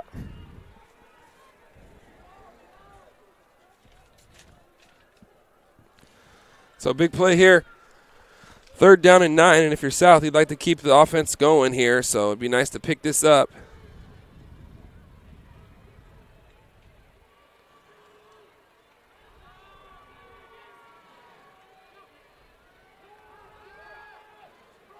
And there's a kind of a force ball to Coda. He makes the catch. Makes a man miss. He's down the far sideline. He's going to run the corner over, get down to about the 27-yard line. Carson Cotto with a great catch and great yak yards after. Yeah, he is a big boy at 6'4", 240, and you can see the size difference when he's out on the field. He is looking to run over those DBs. Yeah. He made no mistakes about it. He probably could have hurdled that and walked into the end zone. Like, he could have just stepped over the DB because he wanted no part of him. Like, he fetal position. Yeah. And it's pretty obvious Cotto was making no points of cutting anywhere around him. He had dipped that shoulder. Right. Tuttle takes a snap, hands it off to Dillon. They're around the left side there. Dillon just gets tripped up. Isaac Dillon, though, picks up about 9 on 1st down. It'll bring up 2nd and 1. Panthers trying to get in the end zone one more time here.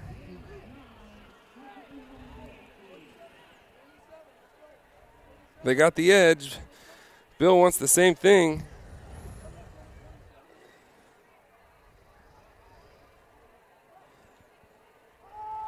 And that time they don't block the down lineman. Yeah, just easy. Didn't block the down lineman. Got to block the closest to the ball to start, and he just walked right through the line and ruined everything. Split a double team. There's no force out there. It was a great call. And then you don't block the down lineman, so you run right into him. That'll bring up a 3rd and 2 now. And in the process, you end up wasting 14 seconds because you have a missed assignment. Minute 30 left and ticking. 3rd and 3 or thereabouts. Timeout, Liberty.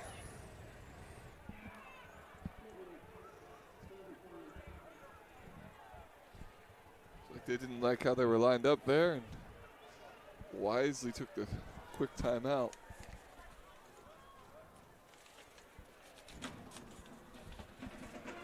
So a minute 30 or so left here in the 4th quarter. South Medford was down 46-13 at one point. Fought all the way back there in end of the 3rd quarter and the beginning of the 4th quarter. Made it 46-34. and really, put a scare into this Liberty team. And Liberty then went on a big drive, biggest drive of the game for them. And when they had to, they answered and went 80 yards over about 9 plays and scored a touchdown. And that's where we stand right now, 53-34. Torrin Tuttle, though, thrown for 4 touchdown passes, 3 of them to Trey Alvarez, the other one to Austin Boster, and has also run for another touchdown. So he's done a great job tonight. He's getting better every week, like Coach said, and his progression has really improved. Dylan take the handoff. He'll run around the left side. Alvarez continues to block. A nice block. Dylan down to the 3.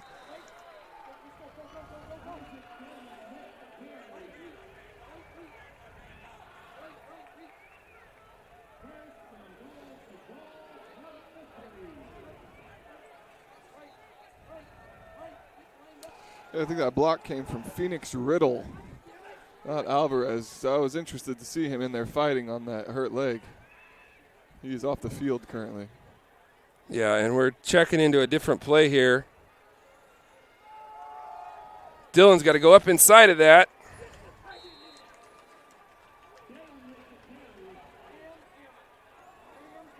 And there's 1 minute and 3 seconds left here.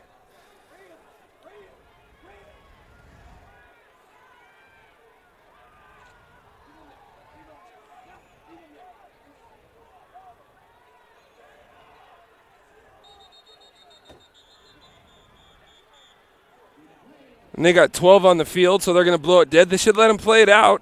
So then we score the touchdown, and then you can enforce the penalty after. I don't get that.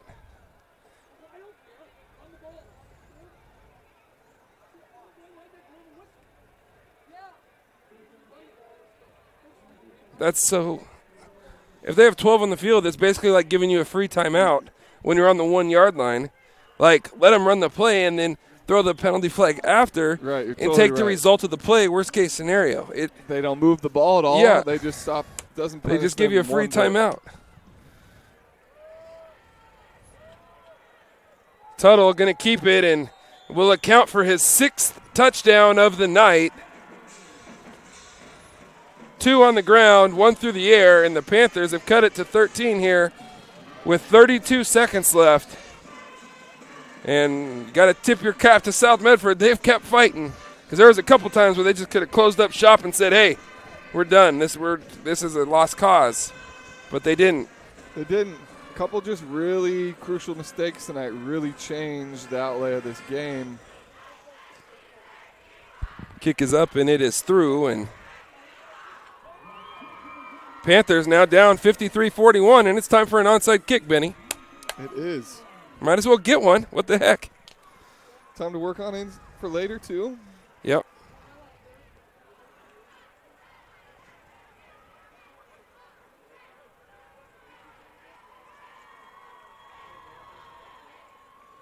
Torrin Tuttle, 6 touchdowns tonight, 4 through the air, 2 on the ground. If you have a fantasy team, you want this guy on it. I would love to have my fantasy quarterback throw for 4 and run for 2. Although I do have Dak Prescott, so got him in like the 12th round in my league. Ha! How about that? You know, I was thinking, anyone out there runs a high school fantasy football league? Yeah, look out. This Tuttle guy. He'll carry you to the championships. So South Medford here probably going to go ahead and onside kick it. Maybe they'll pooch it to 30 on one number. I don't know. I think it's good practice, though. Try to get that high hop at about the 48. Angle it to your sideline is always the best place to kick the onsider.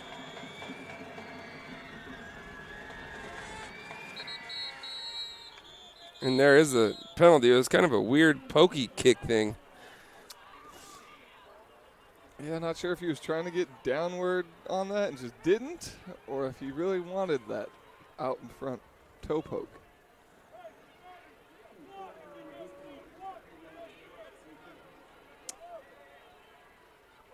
It, honest to God, looked like he had never kicked an onside kick before. Like, it looked a little awkward.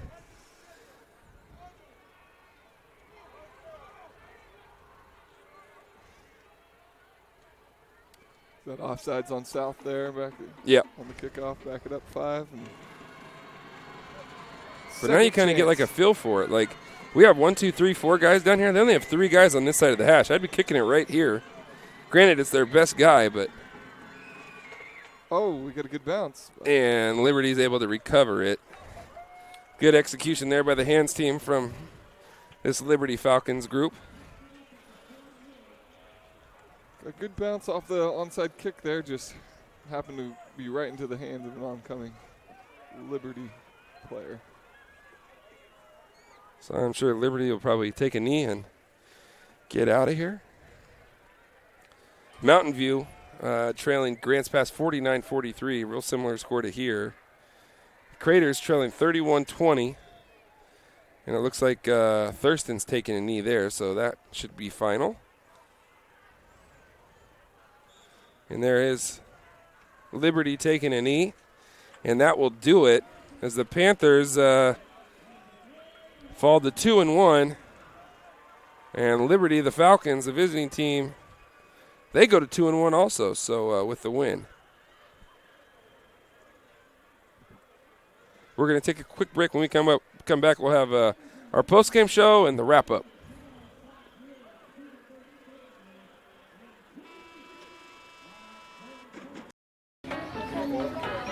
Listen up, everyone. Listen up.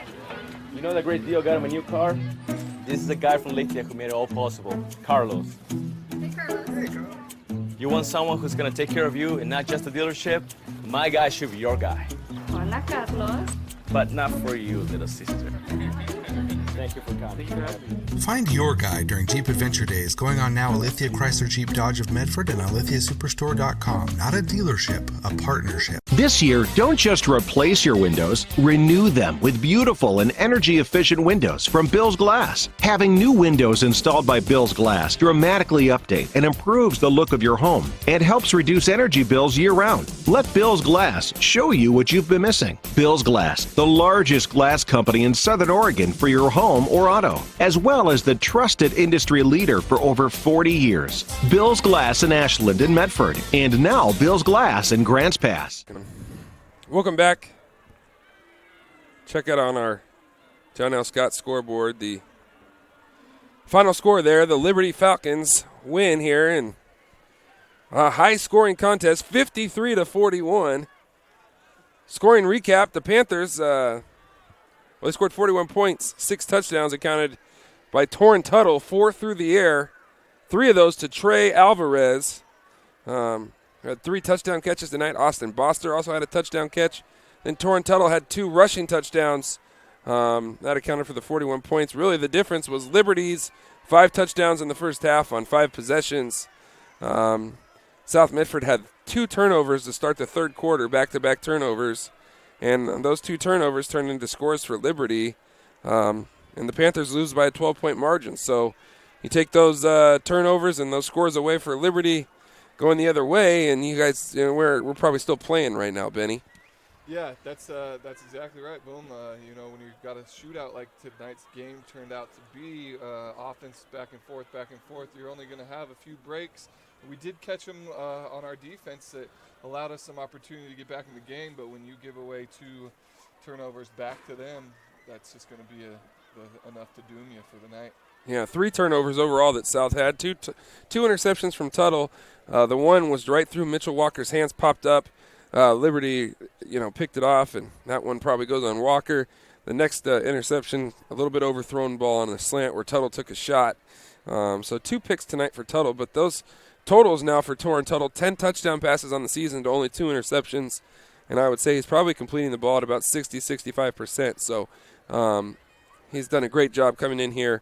Really with not any 6A experience. He started at North Valley last year at the 4A level, but being now a new transfer kid, not playing in this program, he's done a nice job of coming in and running this Panther offense with by far their best offensive performance of the season. They scored 40 in week 1 at Centennial, but they had 3 defensive touchdowns. Tonight they had 6 legitimate offensive touchdowns where they had to drive the football, and he did a great job. Trey Alvarez did a great job. We got to get that running game going a little bit. And then defensively, getting James Dwayne back next week. is only going to help our cause on that side of the ball, as he's our leader. He's our returner, and a lot of what we do on the defensive side is through him. He reminds me a lot of the way you used to play, Benny. But, this thing's going to keep getting better, and we got to go on the road next week. We're going to McMinnville, so that'll be a tough place to play, but a place that South Medford has won before and can win again. Benny, final thoughts on tonight's matchup? Yeah, not the result, obviously, as Panther fans wanted, but there was a lot of good things to take away from it. We put up those 41 points. It's a good offensive outing. Like you said, Tuttle's continuing to grow. Obviously had a great night on paper and to the naked eye. He's quite an athlete. He makes some things happen when he gets out of the pocket and yet still delivers a good ball. Just remains to be seen how good Liberty ends up being, but, if they're going to put up 50-plus on teams, they're going to be a tough team to face. We might see at the end of the year that this wasn't that bad of a loss. Right. And we hung tough and just had some unfortunate turnovers and some crutch times. Folks, thank you for joining us here on this production at TableRockSports.net. For Caleb Franklin on the video, Ryan Benson, a.k.a. Benny, on the color commentary. Thanks for joining me tonight, Benny. I am Boomer Marshall. I was on the call tonight. Thank you for joining us. Good night and God bless. We'll see you next Friday in McMinnville, Oregon.